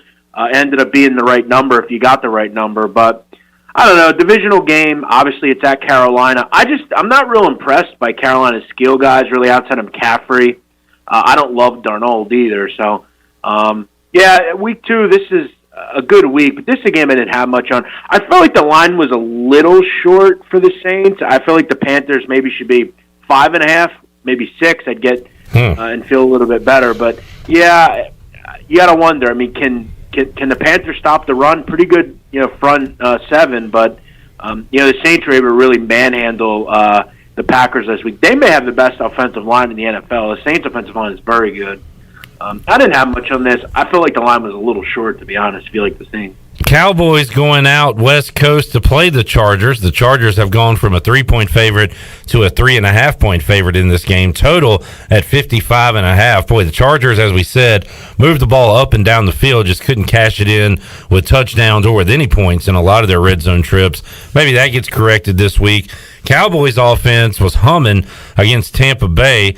Potential over here, Jeff. How about the game? How about the total in this matchup? Yeah, I mean, the Cowboys continue to have offensive line issues. I mean, Zach Martin will be back, but I don't think Lyle Collins is in there. They're not going to have Michael Gallup, as far as I know. Defensively, we may be looking at the worst secondary in the NFL. I mean, they are dreadful back there. Add in the fact that it's on the road. Look, I know LA is not a great home field advantage, but it's still traveling early season, young defense. Look, I like the Cowboys offensively, but, the tonic for stopping them is, a better defense. And I think the Chargers are obviously very good on that end. And not that Tampa isn't either, but I just think you have a little tape now on, Dak. We know kind of what he's capable of being back now. It's a tough game here. I lean Chargers. I think it's the better play. I think they're the better defense, a little more likely to get a stop. I think the public will be over the Cowboys. I'll lean Chargers. They win this game 31-21. Jeff, good read on the Titans last week. You were certainly leaning to the Arizona side in that one when we spoke about it.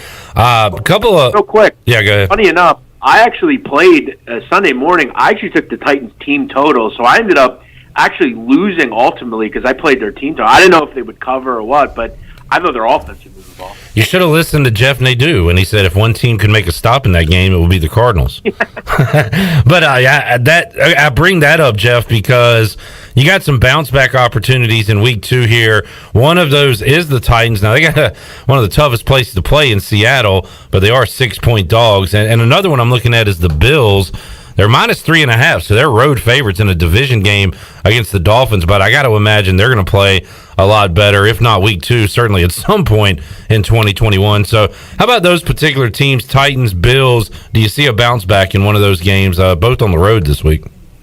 Yeah, I saw that like 90% of the action coming in is on the Buffalo Bills. It's the most popular bet game this week.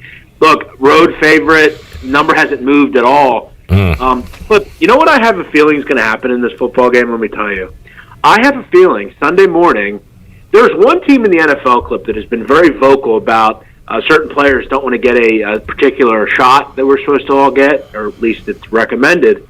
Why do I have a feeling the whole world's going to be on the Bills, and Sunday we're going to hear Stephon Diggs isn't going to play this week. He's in COVID protocol. I have feeling something's going to happen here. I think the Dolphins are a solid team. I didn't understand why they were dogs last week. I guess I get why they're a dog this week. The Bills are a good football team. But, look, ultimately the Bills, they're not going to have any more success, I think, here. Dolphins are a good defense. They're well coached.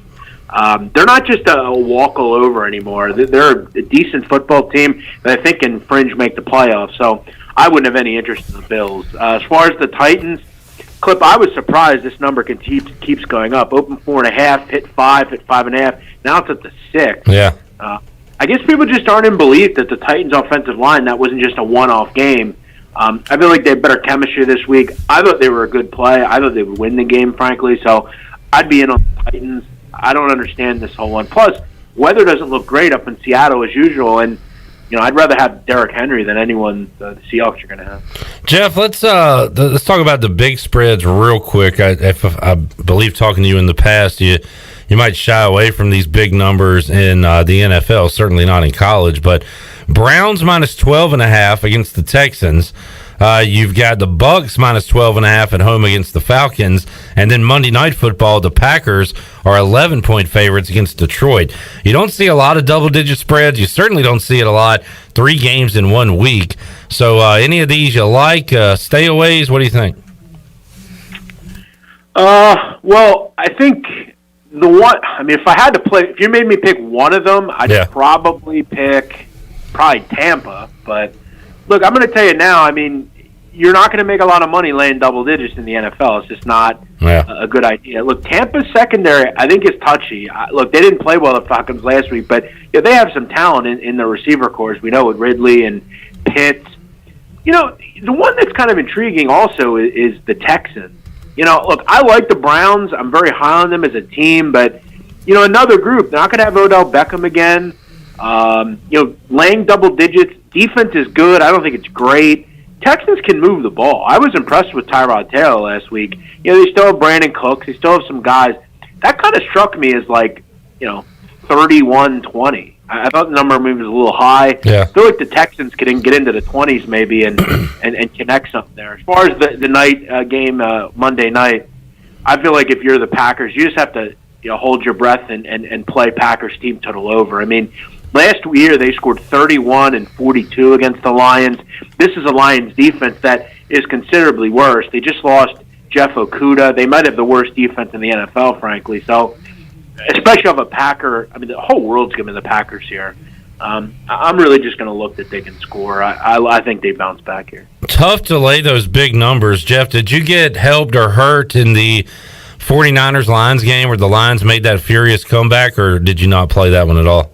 No, I didn't play that game. I had a feeling something was going to happen because everyone loved the Niners. But yeah, look, the 49ers have major issues, Clip, defensively. That secondary is not good, and they just lost Jason Verrett, and I think that's why in Philadelphia this week, home opener, people are excited because that secondary is not good for San Francisco. The quarterback issues are concerning.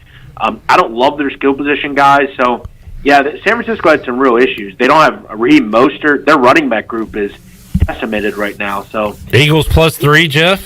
Thinking about it?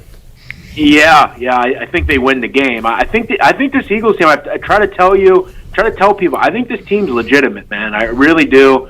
Their offensive line and defensive line are just really good. They have a quarterback that has a quick release. The starters, I thought offensively played really well. Look, Clip, I thought that was the best game the Eagles played in years. They were really, really good. They executed. I think this is a beaten up Niner team. They got a beaten up Niner team last year and beat them. The difference was Nick Mullins was playing quarterback, I believe, at one point. But I think the Eagles are a real live dog here. It's going to be a fun day in Philadelphia. I talked to an Eagles fan last night at Sports Trivia at AJ's, a guy that I don't know that well, but every time I see him, we talk NFL because he's an Eagles fan. And he wasn't being over cocky or anything. He was just super disgusted at how overlooked this Eagles team was. It reminded me of you a little bit where, you just throw the Eagles at the bottom of the division and move on. And I think he doesn't think they're a world beater, but he thinks they're a lot better than people had them going into this year. Kind of similar to our chats, I think, Jeff. Yeah, I think, Clip, when you look at the Eagles, I think it's hard to envision that they wouldn't win at least 8 or 9 games just on the come up, just because of their ability to generally win in the trenches. When they're fully healthy, this offensive line's as good as it gets in the NFL, and the defensive line is very good as well. I don't think people understand some of the moves they made. They finally have a secondary. You know, Darius Slay and Steven Nelson are both very good corners. They're still missing their starting safety, Rodney McLeod. You know, when you look at the skill positions, there's a lot of excitement there. They have a good running back, and they have a quarterback now that can move around. He's just a good kid. He's a leader, and he says all the right things. The coaching staff's better. They make adjustments. I've, in the past, you know, I hated Chip Kelly, wasn't a big Doug Peterson fan, but I really like this guy, Nick Sirianni. I relate him a lot to the Phillies when they got Charlie Manuel back in the late 2000s. Yeah. A lot of people made fun of Charlie Manuel, you know, the down south, you know, Charlie and Mayberry, they called him here. And, you know, he ended up he's a great coach, won a World Series here. And I think Sirianni's similar. He's from this area, and he kind of got made fun of, but I think he's a good coach and knows how to do things. Jeff Nadu joining us. Jeff, I did not, so I watched Washington at 1 o'clock last week. There were other games on, but I didn't focus on them. I had to go back and watch the highlights of the Bengals and the Vikings, and I only saw highlights, so I saw the great plays, but this Bengals offense is super interesting. With Burrow, you've got 3 really good receivers, and Joe Mixon had the most rushing yards in the NFL in Week 1. Are we ready to live in a world where they go 2-0, where they can go win a road game in Week 2 against the Bears, Jeff? What do you think about Bears and Bengals this week? Yeah, you know, I got to tell you, I was surprised at this total where it is. I think it's a little too low. I mean, as you said, the Bengals' offense is legit. You know, I think a lot of people were concerned about that offensive line, but look, we have to remember, I mean, they've made some pretty good decisions. I mean, they took Jonah Williams. You know, they got a good kind of veteran in Riley Reef and Suafilo. This is a pretty good offensive line, and if they get time, they're going to score points. I'm not ready to believe in them defensively. At the end of the day, the Vikings still found a way to get into the mid-20s. Probably should have won the game if not for a fumble. You know, I feel like the Bears will move the ball. The Bears' secondary all of a sudden sucks, Clip. I kind of like the over in this game, and it looks like people agree. This was 44.5, not 45. So, yeah, Bengals surely can win. It's not easy to go on the road, and I don't want to do it here, but I think we see some points. I think this is like 27-24.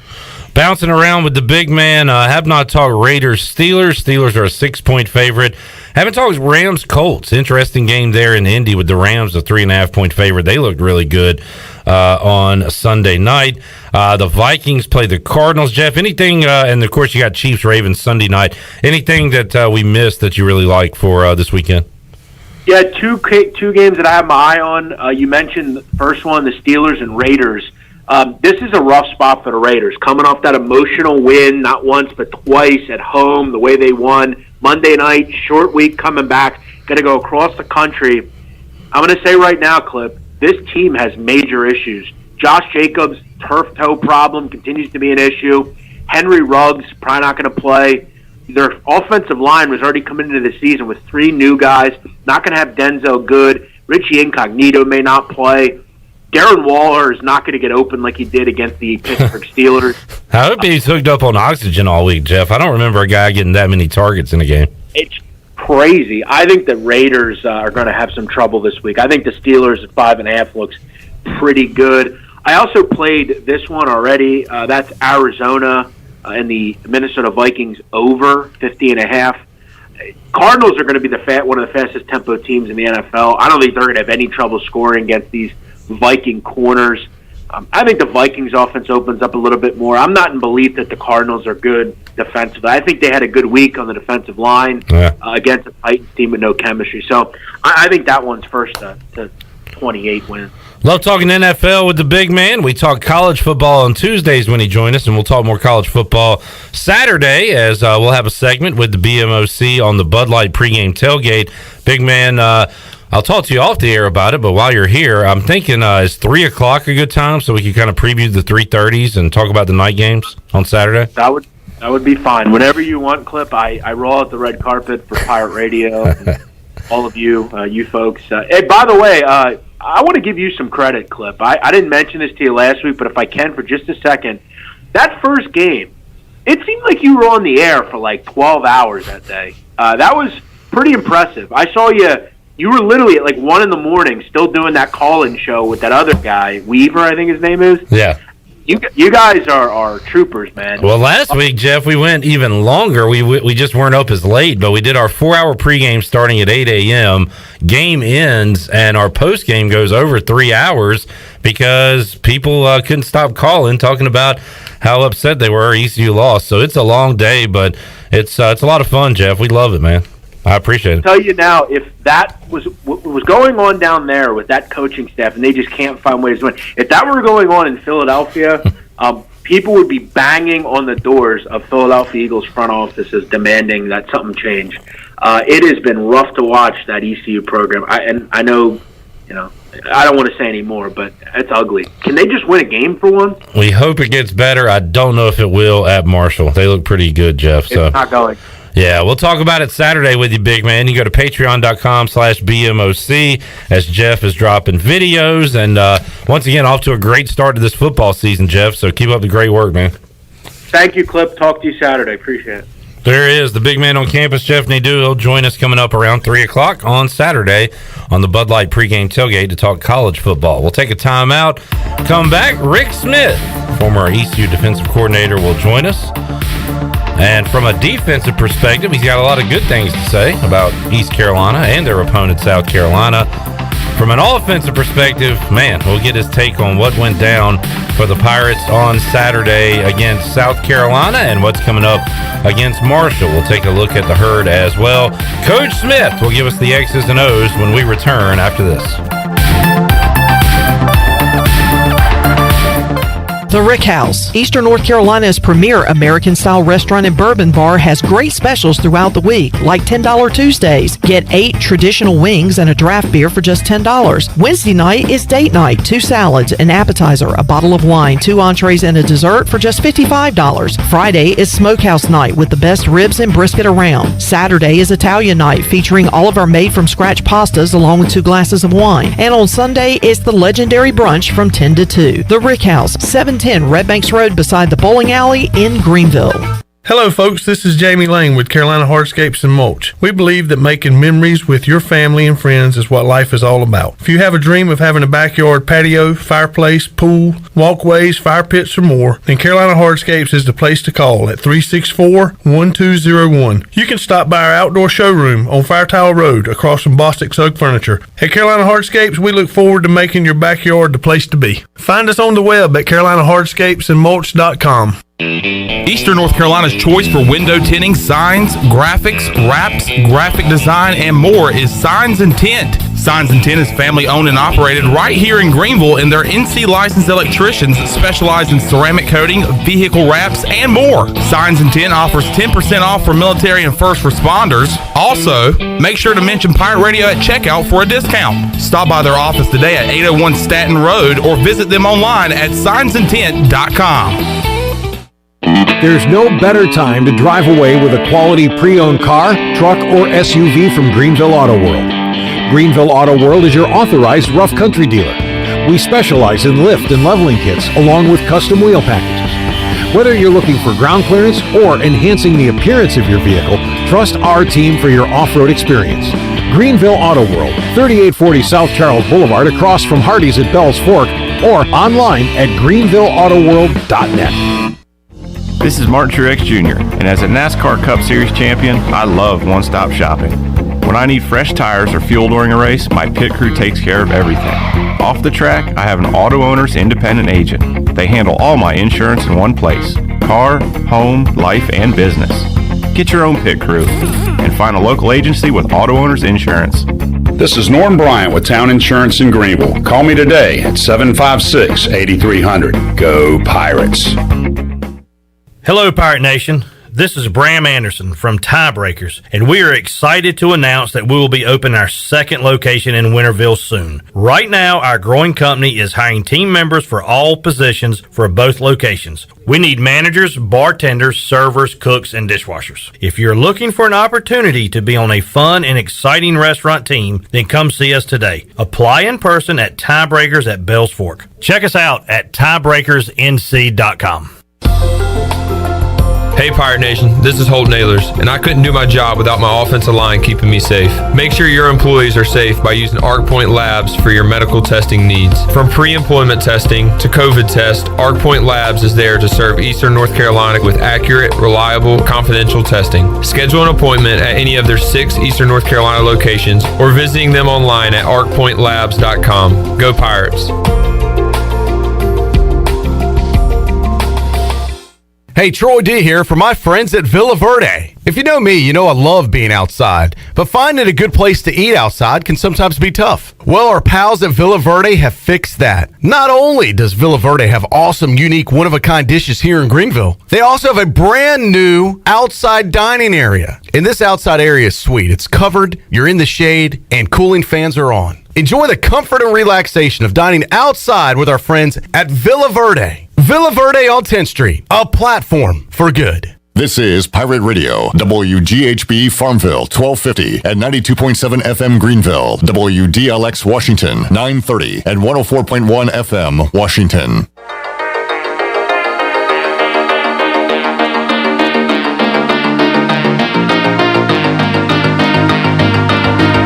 You're listening to Hour 3 of Pirate Radio Live. This hour is brought to you by Carolina Hardscapes. Making memories with your family and friends is what life is all about. If you have a dream of having a backyard patio fireplace, pool walkways, fire pits, or more, then Carolina Hardscapes is the place to call. Get started on your dreams today at Carolina Hardscapes on Fire Tower Road, across from Bostic Sugg Furniture. Now, back to the show. Welcome back. Making memories with your family and friends is what life is all about. And if you have a dream of having a backyard patio fireplace, a pool walkway, a fire pit, or more, then Carolina Hardscapes is the place to call at 364-1201. Or you can stop by the Carolina Hardscapes Outdoor Showroom on Fire Tower Road, right across from Bostic Sugg Furniture.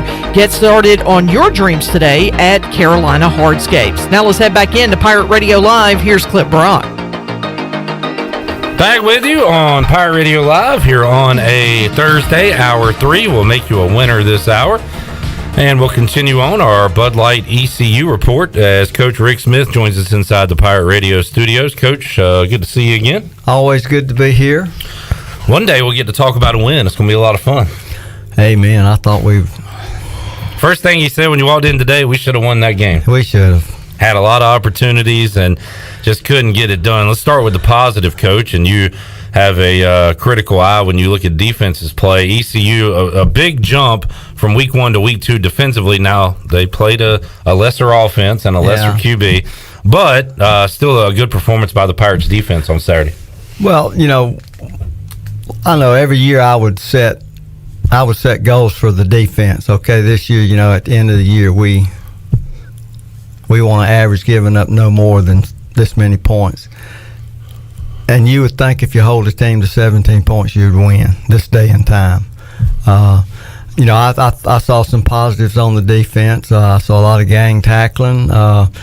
What was there? Maybe 2 big plays, but we were much better limiting the big plays. I thought we played the run better. Yeah. Which.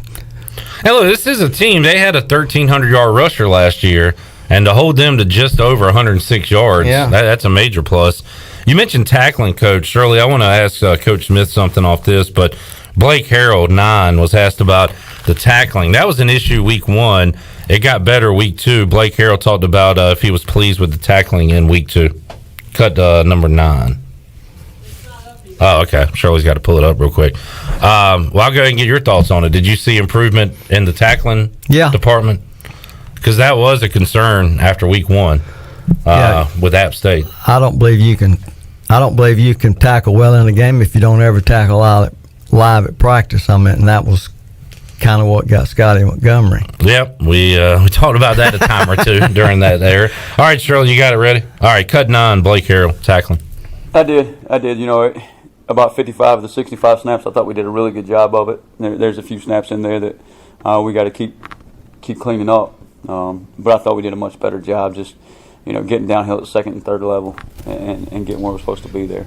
So I'm sure, you know, some people say they'll take advantage of that, and the answer to that is, hey, we got to get down the hill and stop the run first and see our keys and do a good job with it. Pirates playing aggressive, tackling, forcing turnovers. Marshall, despite their 2-0 record, coach, have put the ball on the ground a lot and also thrown a lot of interceptions and have been kind of turnover prone. You just haven't seen it in the scores yet. Maybe that could be a factor this Saturday. Well, who have they played? They've played Navy, which Navy they are down. They were struggling last year. I don't think they won but 2 games, and then they played North Carolina Central, which was no competition there for them. They really, in my opinion, they hadn't really played anybody.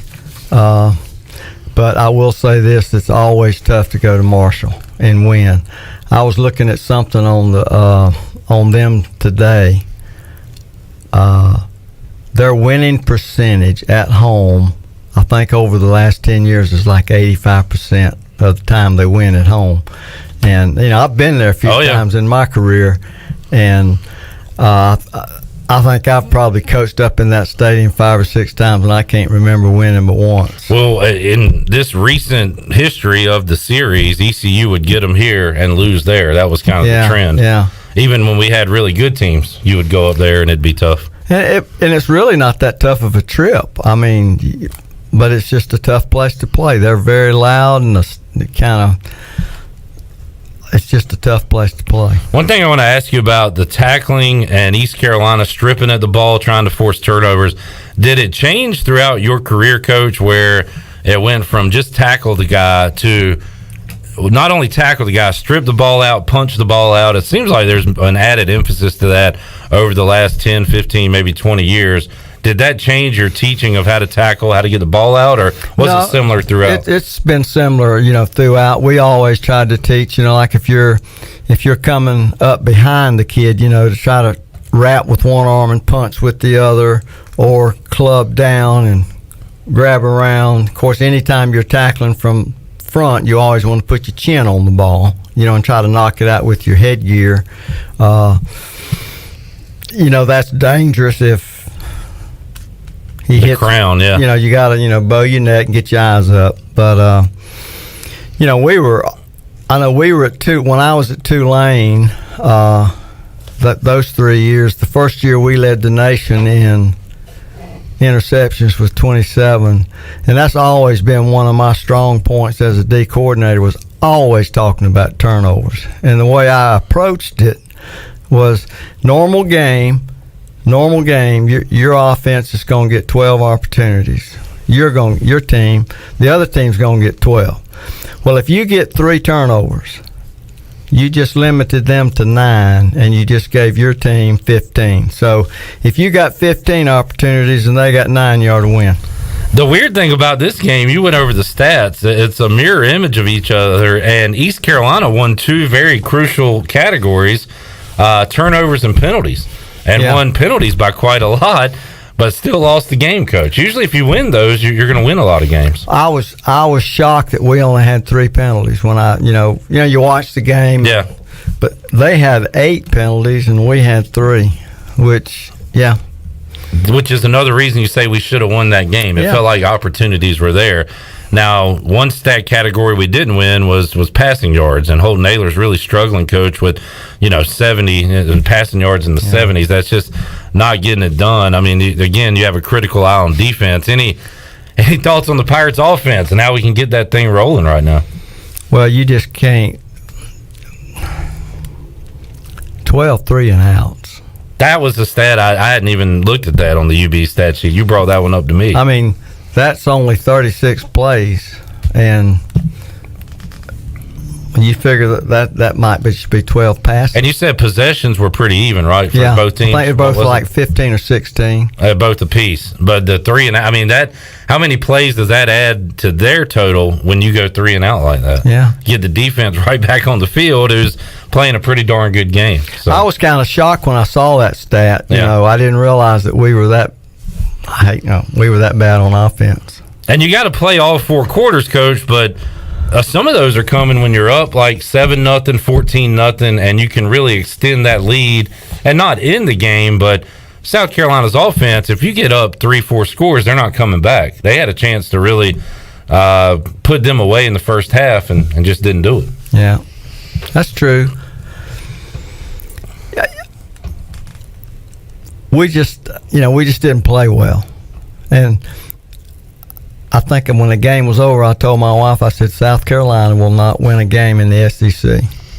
I had them beating Vanderbilt after seeing Vanderbilt beat Colorado State the other night. I changed my tune. I don't know if South Carolina. You know what? I don't know how much you look at the spreads, Coach. South Carolina's at Georgia this week. Yeah. You know what the spread of that game is? No. 31. 31. Ooh. With a total in the 40s, meaning they think South Carolina at best is going to score a touchdown. Yeah. At best. 40-7. Pretty much. So exactly. That's kind of what they're thinking. And yeah, that's not a good football team right now. Good credit to Shane Beamer, and he was excited after the game. His team fought hard just like we did, but offensively, I don't know, Coach. They set football back about 40 years offensively last Saturday. I love East Carolina, and I love our coaches, and I just don't know what to say about it. Oh, yeah. I mean, South Carolina may not win a game in the SEC. I think that'd be a safe bet right now, honestly. I mean, we've played two not very good football teams. I think they've played two pretty good defense. I think App State's a good team. I think they are a good team. I don't think South Carolina is, and I think Marshall's better than South Carolina, especially offensively. Yeah. I don't know about defensively, but offensively, they're going to put up a lot more points, I think, than 20. Well, Marshall's just a tough place to play. I think I've been there 5 times, and it's just a tough place to play. Kevin Monroe, color analyst on the Pirates IMG Sports Network, brought up a good point Tuesday, Coach. He said that he was happy with the defensive performance, but it's a lot easier to play defense like that when you know they don't have a quarterback and they're going to run the ball. Yeah. He said, let's hold our praises until East Carolina sees Marshall, who is not one-dimensional. And how big of a challenge is that, Coach, going into you just had a game, you said we're stopping the run because they can't throw. Now you're going into a game saying we're going to stop the run, but they can throw the football. How big of a challenge is that for Blake Harrell this week? Well, like I always told my guys, I said, it's a simple game, guys.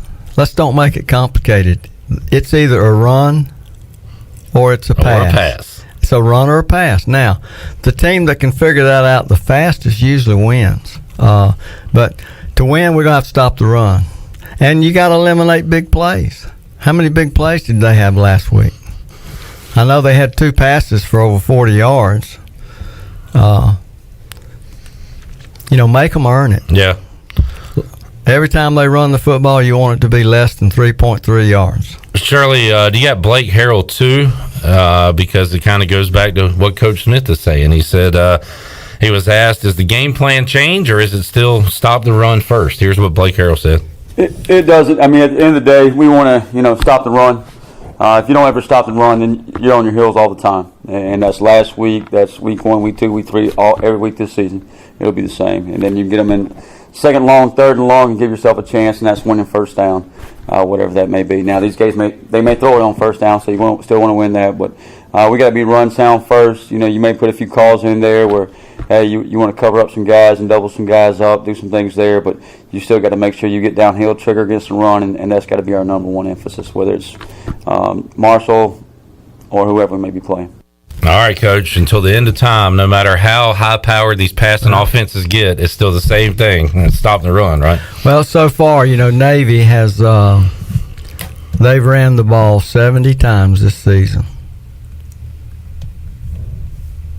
Navy or Marshall? Who are you talking about? Marshall. I'm sorry. Yeah. Dang, I need to go back home. They've ran the ball 70 times for 278 yards. That's 3.9 yards a crack. Which isn't great, but no, it's not good. Great. Yeah. And they haven't played a great football team. I mean, Navy hadn't won a game, and North Carolina Central I don't think's won a game.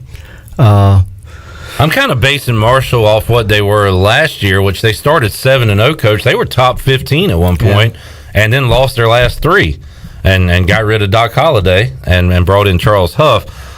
Because it's hard to kind of know what they are this year due to the competition they've played so far.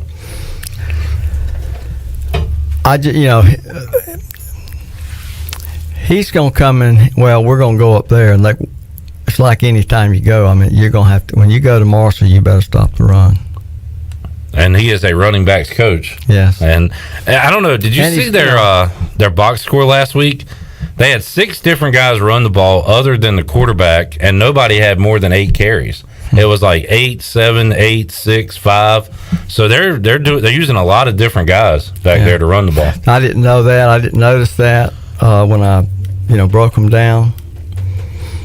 So I don't know. They might have a main guy. They have a pass catcher out of the backfield, I know, in Ali, but it looks like they're going to send a lot of different guys in there. Now, his talent level is a little bit different than he had at Alabama. All his old running backs are in the NFL right now. It's a talent drop-off, but we're still kind of figuring out what his goal is offensively, and it's an easy assumption being a running backs coach that he wants to run the football. Yeah. So, all right, let's get a break in. We'll come back. We'll have more. We'll hear more from Mike Houston, Donnie Kirkpatrick, Blake Harrell. We'll get Rick Smith's thoughts on what kind of score he's looking at for this week. High-scoring game. Will it be a low-scoring game? We'll talk about that and more with the coach when we return on Pirate Radio Live here on a Thursday. Back with you after this.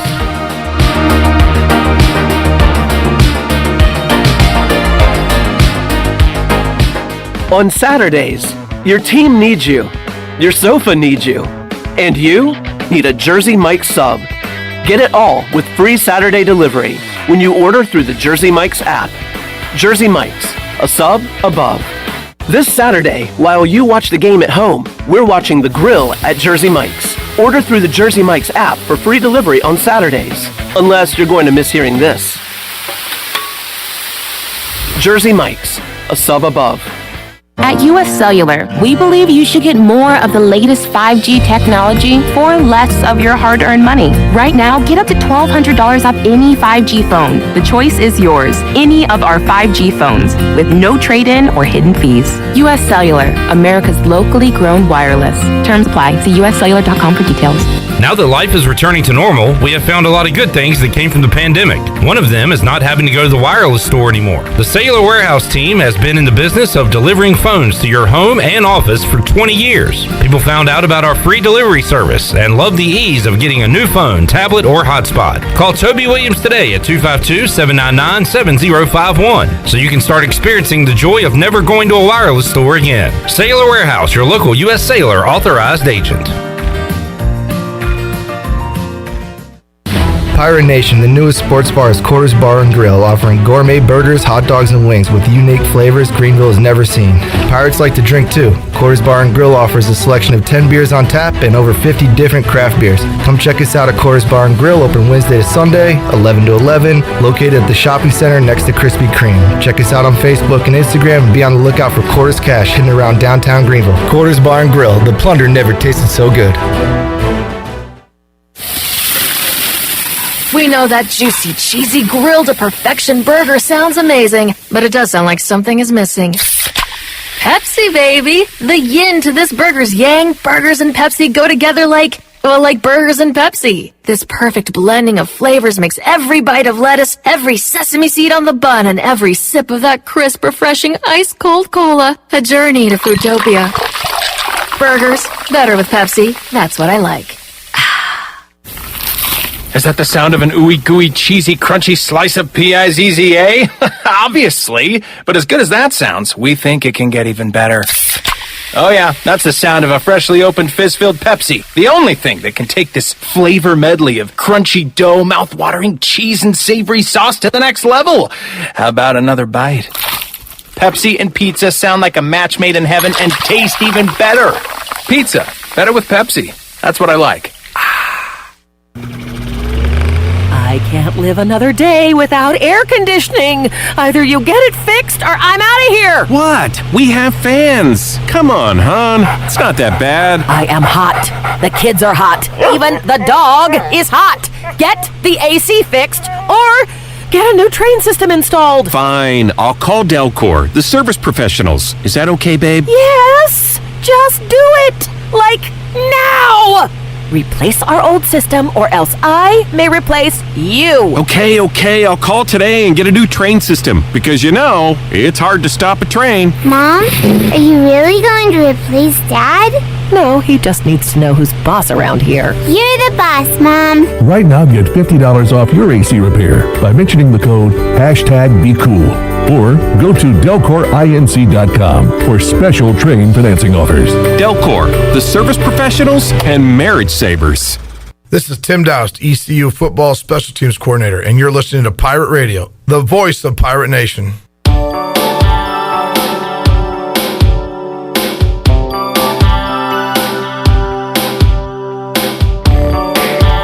You're listening to Hour 3 of Pirate Radio Live. This hour is brought to you by Carolina Hardscapes. Making memories with your family and friends is what life is all about. If you have a dream of having a backyard patio fireplace, pool walkways, fire pits, or more, then Carolina Hardscapes is the place to call. Get started on your dreams today at Carolina Hardscapes on Fire Tower Road, across from Bostic Sun Furniture. Now, back to the show. Welcome back. Are you someone who has been waiting before trying CBD?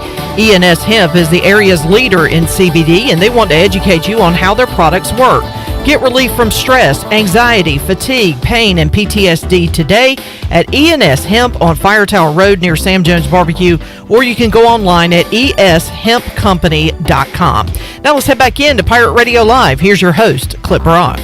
All right, back with you on Pirate Radio Live. I got an idea. It's no fun to talk about these games. Let's hear some Rick Smith stories. Get things cranked up a little bit. We'll make you a winner coming up. Open up the Pirate Radio booty bag.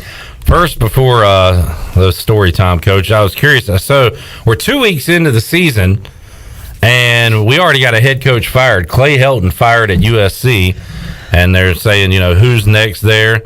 And look, I think Urban Meyer is probably going to stick around at Jacksonville. I don't know for how long, but he's made the journey from college to the NFL, and we've seen guys go back and forth. Pete Carroll has done it. He's had a long tenure in the NFL now. So you coached in NFL Europe, yeah, but you've spent the rest of your career in college, correct? Yes. Why is that? Did you prefer college to pro, and if so, why? Well, they had that NFL Europe League, which was like AAA baseball, but it's football. They had 10 teams over in Germany, and they were just trying to develop players, plus they were trying to get an interest in football in Europe. Mm-hmm. So the players were trying to get some stuff on tape to kind of keep their pro career going. Yeah. The NFL was trying to get some fans interested around like basketball is done. I guess. We went to Tampa we were in Tampa for like 5 weeks. I mentioned to you. And the first week was just watching kids run around. It was like a combine. Mm-hmm. And then we had a draft just like the NFL has. We drafted kids that we'd seen work out. Each team had a draft day, and then we practiced each team. There was 10 NFL teams, and each one of us had a different place in Tampa, different high school where we practiced for a month, and then we all went to Europe. We went, my team went to Germany. We were Berlin Thunder. We practiced 2 weeks there for our first game. We played at Olympic Stadium, which was pretty neat. Yeah, we averaged about 35,000 a game. That's pretty good. It was pretty good for American football. We had the best attendance of any other team. I remember we went to Scotland. There wasn't 15 people. How was the role of Rick Smith? How did you fit in with the Germans there? How did you like it? Well, I was, I'm a jogger, mm-hmm.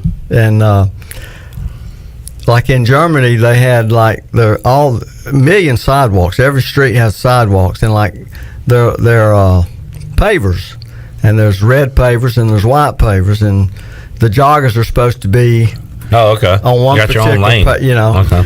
But they must have knew I was an American because they would always see me coming and they would get in my way and try to bump me.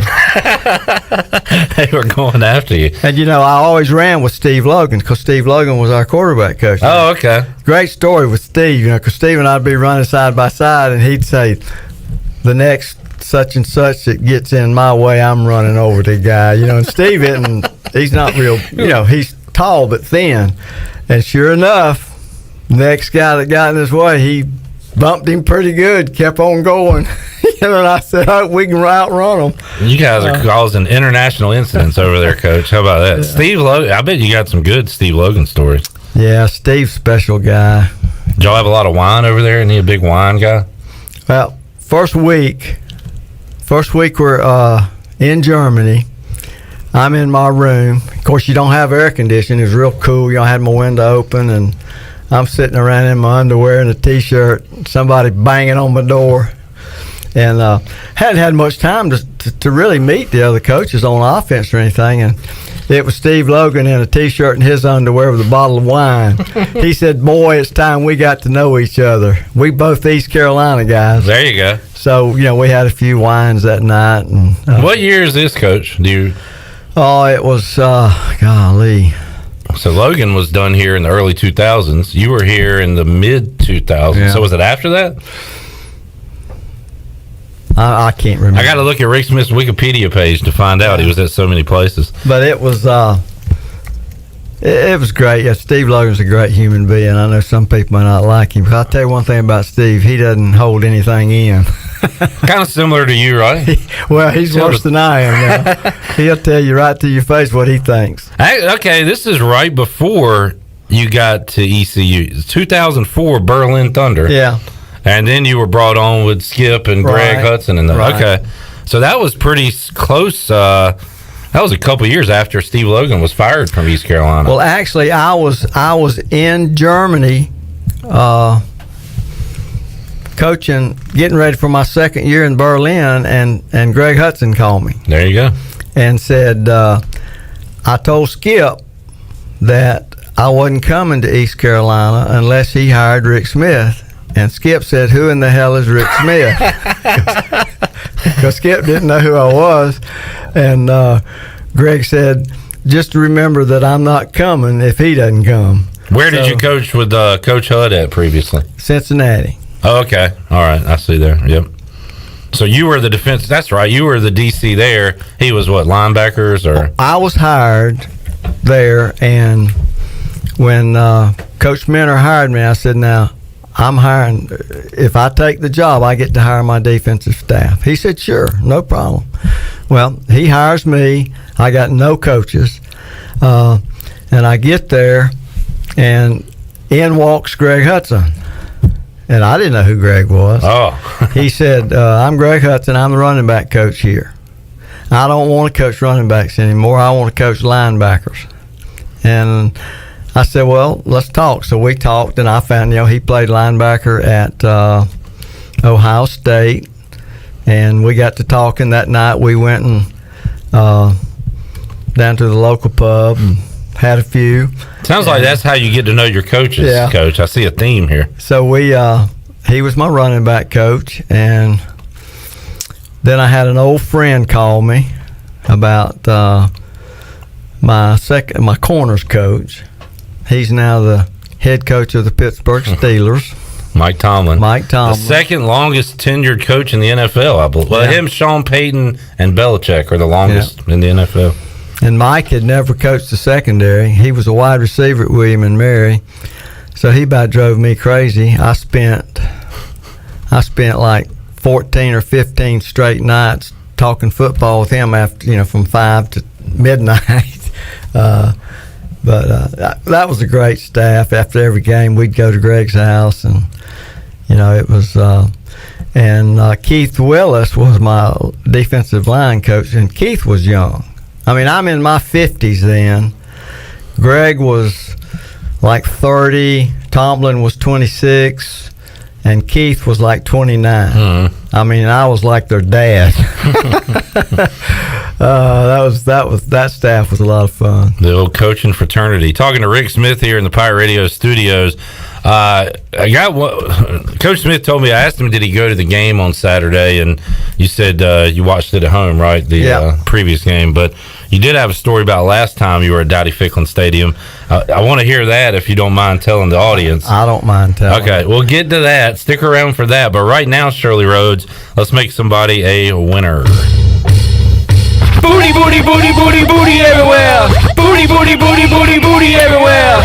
All right, 317 71250 is the number. Shirley, what do you want to give away on this Thursday? She's trying to figure that out right now. I am trying to figure that out right now. 1, 2, 3. Well, you want to do that one? Okay. We were having a meeting. A $25 gift card to ENS Hemp Company. Sorry. You turned me off. Sorry. I was trying to tell you what we've given away this week. No, I knew what we had given away, but I wanted to make sure. I was counting, and I was like, wait, Chandler, do I have enough? $25 gift card to ENS Hemp Company. ENS Hemp Company. What caller are we looking for?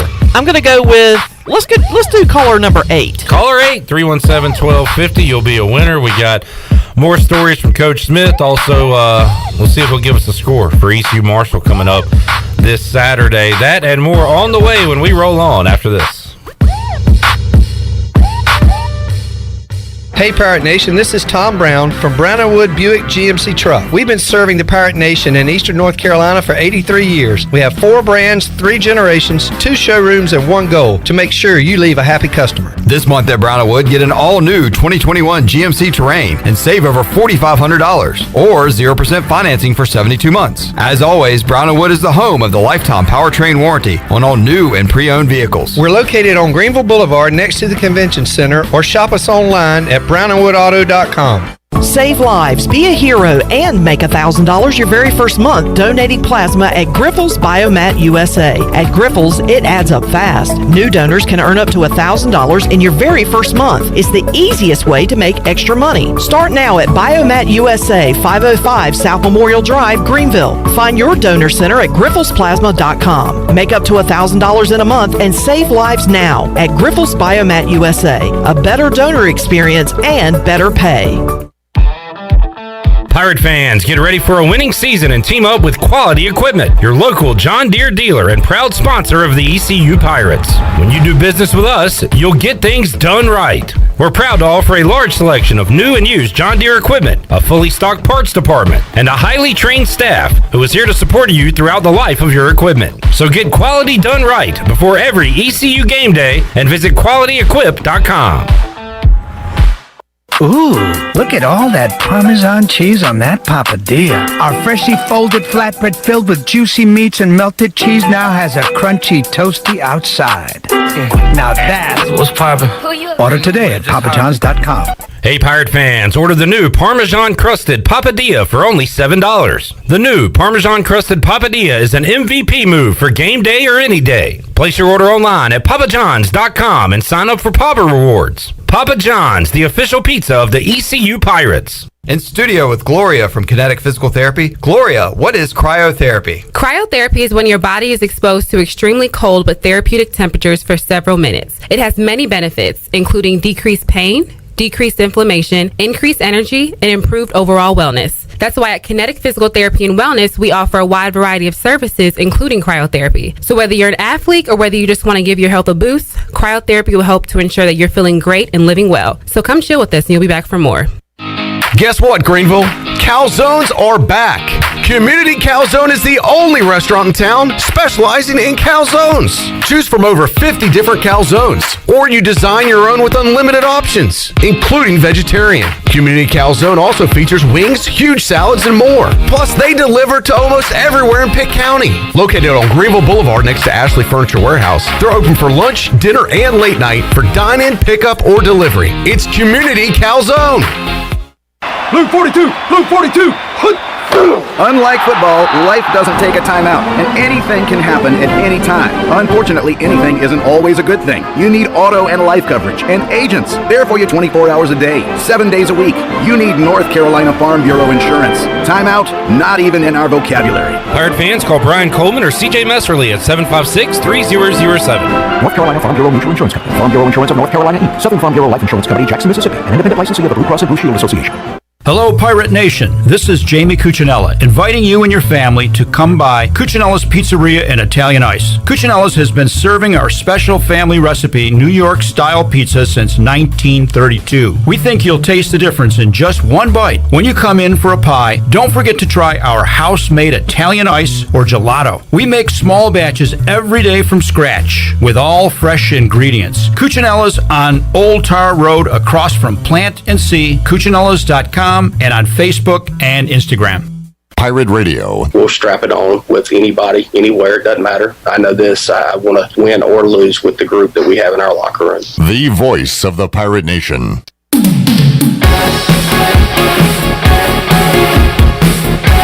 You're listening to Hour 3 of Pirate Radio Live. This hour is brought to you by Carolina Hardscapes. Making memories with your family and friends is what life is all about. If you have a dream of having a backyard patio fireplace, pool walkways, fire pits, or more, then Carolina Hardscapes is the place to call. Get started on your dreams today at Carolina Hardscapes on Fire Tower Road, across from Bostic Sugg Furniture. Now, back to the show. Welcome back. Save lives, be a hero, and make $1,000 your very first month. Donating plasma at Grifols Biomat USA is the easiest way to make extra money. Start now at Biomat USA on 505 South Memorial Drive. Make up to $1,000 in a month and save lives now at Grifols Biomat USA. A better donor experience and better pay.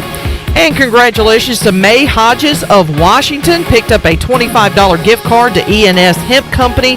Are you a person that has been waiting before trying CBD? Well, ENS Hemp is the area's leader in CBD, and they want to educate you on how their products work. Get relief from stress, anxiety, fatigue, pain, and PTSD today at ENS Hemp on Fire Tower Road near Sam Jones Barbecue, or online at eshempcompany.com. Now let's head back into PRL. Here's Clip Brock. Alrighty, back with you here, Hour 3 of Pirate Radio Live. Coach Rick Smith alongside Coach. Kind of a random question here for you. I'm looking over your career. You were at Kentucky from 90 to 96, so you were around the heyday of Spurrier, tossing it around and running up scores and doing that. Did you have any relationship with Coach Steve Spurrier at all, or any run-ins with him? Yeah, I knew Steve fairly well because, he was the head coach at the University of Florida, and I recruited Florida. And I ran into him a lot of times, in the spring recruiting like him. He'd be going into a school with one of his coaches, and I'd be there, by myself. What do you say, Rick? You ain't gonna get this guy, Rick. What do you talk some junk to you? But he was always, nice. Very, I like Steve. Speaking of guys that went to the NFL, I can tell you as a Washington fan, he did not do well there. He's much more of a college coach than a pro coach. Yes. But he was, that was when I was coming up watching football. His offenses were fun to watch because they were pretty unique for the time, the way they would fun and gun throw it around. He played at the University of Florida. And did he win a Heisman there? I know he was a good quarterback there. Well, he didn't start till his senior year. Okay. Yeah, of course, back then that's kind of the way it was with all the quarterbacks. But he was a Heisman winner his senior year. Coach, I don't know how much NFL you watch. I want you to tune in if you remember. On Monday, they're doing a new thing on ESPN2 where they have the game on, but it's Peyton Manning and Eli Manning basically sitting on a couch talking about what they see, what they should do. I found it fascinating as a fan, the way they were breaking it down. I want you to check that out next Monday if you remember. I think you'd enjoy that. What night? It's Monday Night Football. Okay. The regular game's on ESPN, but on ESPN2, they have Peyton and Eli. Yeah. And I've watched their show before, but not that. I guess maybe that's something else. I think you would enjoy that. It was a pretty big hit, and it was really fascinating to see what those guys, they just see so many things I don't see like you do when you watch football, but I found it pretty fascinating. All right, Coach, I asked you if you went to the game last Saturday. You said no, but you told me about the last time you went to a game, and what happened? Well, last year, we went to a game, and it was an afternoon game, and I guess we were on about the 30, 40-yard line, and there was a guy sitting behind us, and he was drunk, and he was just all over the coaching staff and just, cursing, and I turned around and I said, something like, why'd you buy a ticket? And he looked at me like, well, who in the blank are you? And I said, well, I'm a fan trying to enjoy the game. And are you a ECU fan? You're sitting on the ECU side. And he said, yeah, I'm a big ECU fan. I said, well, you don't sound like it. And he looked at me kind of funny, and I said, What'd you say? She said, if he didn't stop, I said, if you don't shut your mouth, I'm going to shut it for you. Rick Smith threatening folks at Pirate games. And what'd he do, Coach? He left. He got the hell out of there. He didn't want no part of that. Well, he'd probably kill me. I just found that interesting. Is that because that's got to be because you coached for so long and you just... Yeah, some fans, they got all the answers. I know. Hey, you were on the fifth quarter with us. You know how that is. But at the same time, I always try to realize that, hey, the guy paid his money. He's sitting in the stands. He's got a right to, but you don't have to get personal. Yeah. With there's the a line. And this guy was getting pretty personal with who the head coach was. Yeah. And like he was ripping the offensive coordinator, who I knew, and I'm sitting there thinking, I said, who is this dang guy? And he just went on, and it got worse as the game went on, and so finally I just, Barbara was crossing her fingers, but no, he was, once I confronted him, he was real nice for about 5 minutes, and he left. He got out of there. Maybe he realized he was going a little too far. I think that it wasn't that he was scared of me or anything. I think he just realized that it wasn't just me. Well, that was the other part of the story. When he walked off, you said he got a big ovation from the crowd. The other people that didn't say anything to him, they were glad he left too. And one guy actually said amen when the guy left. He said, amen, I'm glad you're leaving. Something like that. Yeah. So and, he was not the most popular fan that day. Do you find is it tough for you to... You probably don't even... Do you enjoy watching a game, or are you always, critical on it? Like, that guy should have done this, and this guy... You know what I'm saying? Well, I enjoy watching the games. I really do. And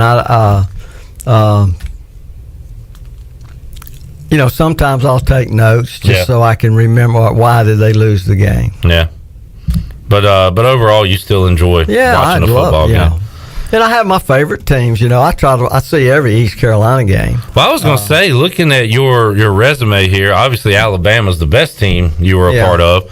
But Kentucky, Stoops has got a heck of a program right now. Cincinnati is top 10. Yeah. They got a big game this week, by the way, Coach, at Indiana. It's a big game for them. My grandson is a football manager at the University of Kentucky.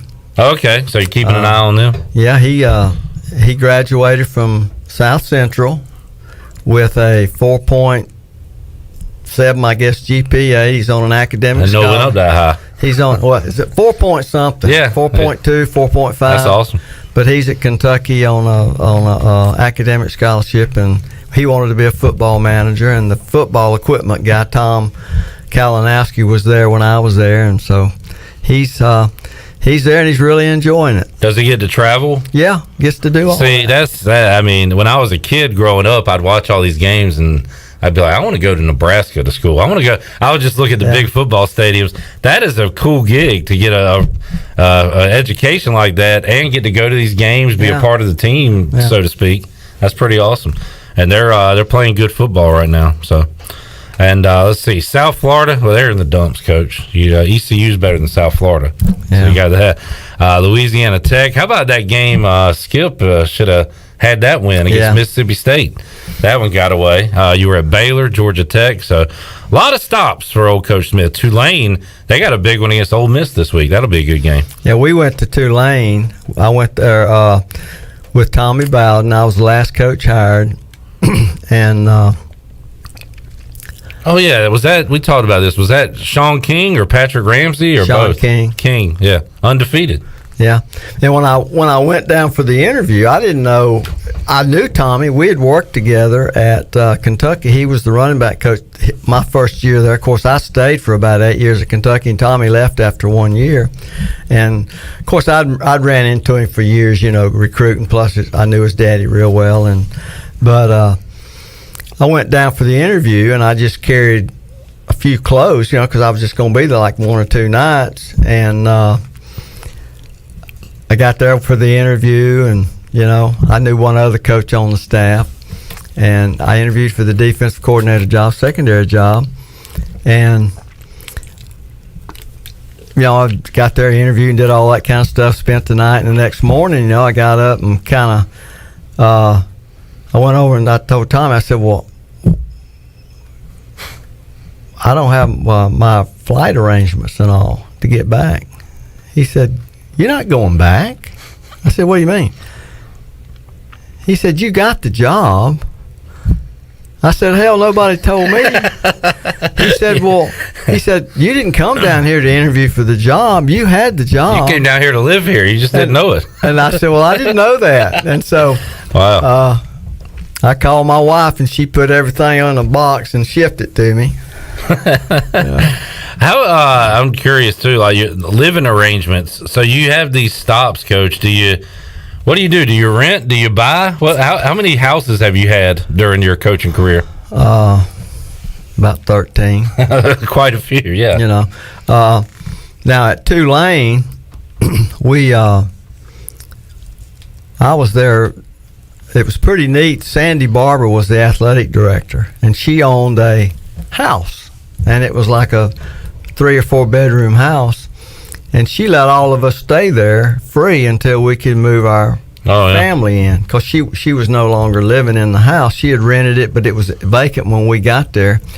And we had a great time. There was like 5 of us. Each one of us had our own bedroom, and I think one of the youngest coach, we made him sleep on the couch downstairs. But y'all didn't turn it into a frat house. I was going to say, it's like an old frat house, it sounds like. Well, Ron West was our offensive line coach, and Ron's had a lot of stops. But old Ron, every night it was funny. Like like Steve Davis was our linebacker coach. Steve was a great cook. He'd always cook our evening meal, but Ron West would never eat with us, But we'd get through eating and we'd wash the dishes and all. I was kind of the dishwasher, and we'd be sitting around the living room there watching TV, and Ron would come in, and it was the same thing every night. He came in with his 6-pack of Budweiser. Every night he had him a 6-pack of Budweiser, and I guess he'd already ate somewhere. But those are the kind of things that you really miss when you get out of coaching. Changing jobs was tough, but you always met new people, and like coaches staying together wherever you're at. Hell, I stayed here for 3 months down at it's the Holiday Inn now. Oh, before you got a place in Greenville? Before I got a place here. And so New Orleans, Atlanta, Waco. I guess Cincinnati. Is New Orleans maybe the most fun stop you had? It was a lot of fun, and it was. You got time for another story? Yep, we should always do, Coach. Well, I'm the last. I was the last one hired in New Orleans, and I just didn't want to go to New Orleans.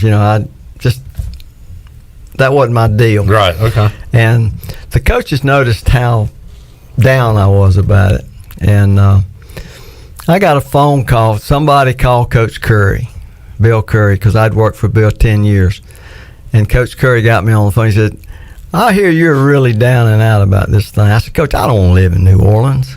There ain't nothing down there for me. He said, you got the wrong attitude. You ain't going to be there forever. He said, your barber's going to be with you. When y'all get moved, you just be thinking about you're on vacation in New Orleans, and you need to do something every weekend. And I got to think, I said, Coach, you're right. And Barbara and I had a great 2 years down there. Treat it like a 2-year vacation. That's a good way to look at it, I guess. John Moody says, do you remember who the marquee win was against when you were at Tulane? I'm looking at the schedule right now. That 98 season, I don't really see a real marquee win. Well, it was we were late. It was late in the year, and if we won it, we were undefeated, and it was Louisiana Tech. Good grief, Coach. Y'all put 72, 63, 49. Y'all didn't have to play too much defense. Sean King was our quarterback. Rich Rodriguez was our offensive coordinator. And of course, we were talking about him earlier when he was at West Virginia. But y'all got up to number 10 in the nation, Coach. But it helps when you get 42 turnovers. There you go. There's the secret sauce right there. Well, you think about it. And I always told my kids, I said, normal football game, the offense gets 12 series. We average 3 turnovers a game. That means they get 15 and the other team only gets 9. How many turnovers you said you had that year? 42. Man. Led the nation in total turnovers, led the nation in interceptions with 27. You beat Louisville by 6. That was at Louisville. That was the only one-score game all year. Yeah. Everything else was double digits. The offense didn't play well that game. They only put up. Hey, you gave up 22. Yeah. Great defensive effort. The offense, good stuff. Coach, we'll take one more time out. We'll come back. We'll get Rick Smith's prediction for ECU and a Marshall coming up this Saturday. More to go on Pirate Radio Live after this.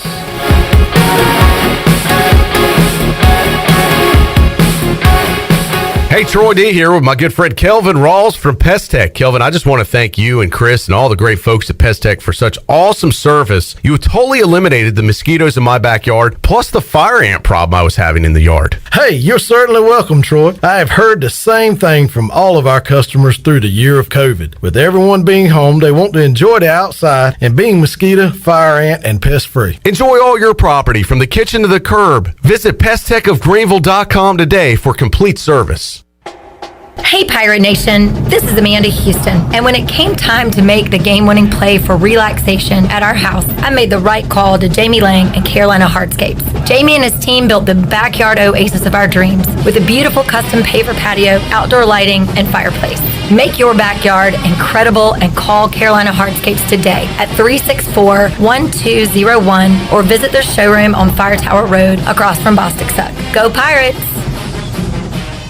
Here with Mike Mullis from Fixed NC. And Mike, you were telling me the other day, people ask you all the time, I didn't know you did that. What does that mean? You know, anything that involves property damage repair, call us first. If it's your crawl space, you've got interior humidity issues, a water loss, your ice maker line breaks, obviously fire and smoke, everybody knows we do those, but anything that involves interior or exterior property damage, we're your repair experts. Mike, how can everybody get in touch with you? 252-999-0001 or fixednc.com. Do you suffer from allergies, asthma, or any other sinus problems? Perhaps professional cleaning of your air ducts could help. Family owned and operated in Winterville for over 22 years, Carolina Quality Air was the first certified duct cleaning company in Eastern North Carolina. From residential to commercial, they can handle any size job, big or small, including our studios here at Pirate Radio. Carolina Quality Air uses a sanitizer that kills mold in your ductwork and over 100 viruses, including the coronavirus. Visit them online at CarolinaQualityAir.com. Be sure to check out David Price Construction for all of your commercial or custom residential renovation and building needs. Run by ECU alumni, David Price Construction specializes in commercial projects, maintenance on facilities, and large-scale residential renovations and additions. Proud to be voted the Remodeler of the Year by the Home Builders Association of Raleigh-Wake County in 2018 and Best Business Commercial Remodel Project winner for 2020. David Price Construction, the proud ECU Home Services partner. Public notice, Discount Master Furniture, Greenville, 1501 Evans Street. Everything must go up to 75% off. Living rooms, bedrooms, dinettes, purple swivel chairs, ECU, $99. Desk chairs, $10. Queen mattresses, $199. Sofas, much more. Discount Master Furniture up to 75% off. 1501 Evans Street in Greenville, and I'll see you there!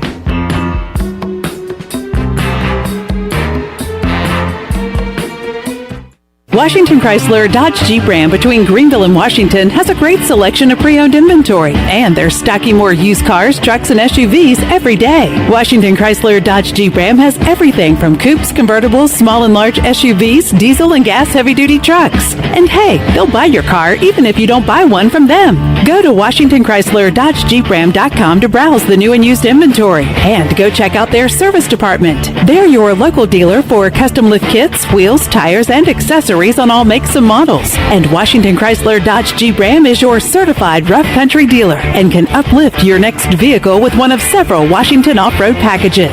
A great selection of pre-owned vehicles starting at just $5,000, a top-notch service department, and a beautiful facility makes the drive to Washington totally worth it. Remember, you don't have to buy a car from them. They'll buy your car right now. Washington Chrysler Dodge Jeep Ram between Greenville and Washington. Drive a little, save a lot. This is Xavier Smith, and you're listening to Pirate Radio, the voice of Pirate Nation.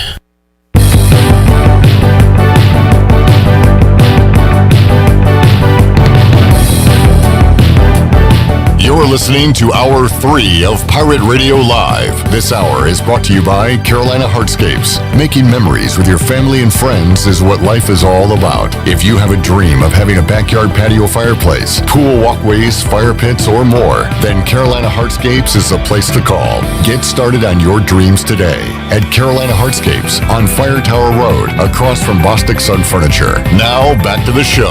Welcome back. Taking a quick look at your stock market report. The Dow was down 63 points at 34,751. The NASDAQ was ahead 20 at 15,181, and the S&P was down 6 at 4,473. That's your Wells Fargo Advisors financial report. For a personal look into investing, call Wells Fargo Advisors today at 756-6900 in Greenville. Wells Fargo Advisors LLC, member SIPC. And take a look at your Bucks scoreboard.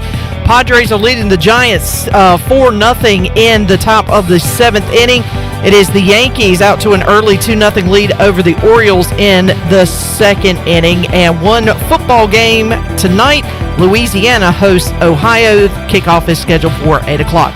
That's a look at your Bucks scoreboard, brought to you by the Buccaneer Music Hall. It's your beacon of music in the land of the Pirates in eastern North Carolina. They are open from noon until 2 a.m. with live music every night. And now during football season, they have food trucks during the day. Follow the Buck on Facebook and Instagram for updated schedules. And we'll see you at the Buck. Now let's head back in to PRL. Here's Clip Brock. The Buck. His mic's not on, Charlie. Oh, sorry. Duh, Buck. Thank you, Chandler. Did you think I was just sitting here going, duh, for no reason? Yes. We've got Washington and the Giants coming up tonight right here on Pirate Radio Thursday night football. Forgot that. Yeah. You can hear that here at 8 o'clock, too. It's very insignificant, Shirley. It's okay. All right, Coach Smith, ECU 0-2 at Marshall 2-0. What is your score for this Saturday, 6 o'clock? Marshall 24-21. Close game, lower scoring game for what football is today, but you got Marshall winning a close one. Yep. They're good at home. You talked about how tough it is to play there. Yep. Pirates need a win, Coach. Needs to be soon. I really enjoyed your time here today. Thank you. I did too. It was fun. We'll have more story time with Rick Smith next week. Hey, sound good? Oh, I won't be here next week. Okay, I'll be in Miami, Florida. All right, little vacation. And I won't be here that next week. All right. I'll be in Key West. Oh, man. Take me with you. Coach will be sunning and funning. Yeah. I went to Key West earlier this year, and it was awesome. Yeah. Have fun, Coach. Have fun. Enjoy it. We will see Coach in a few weeks then. How about that?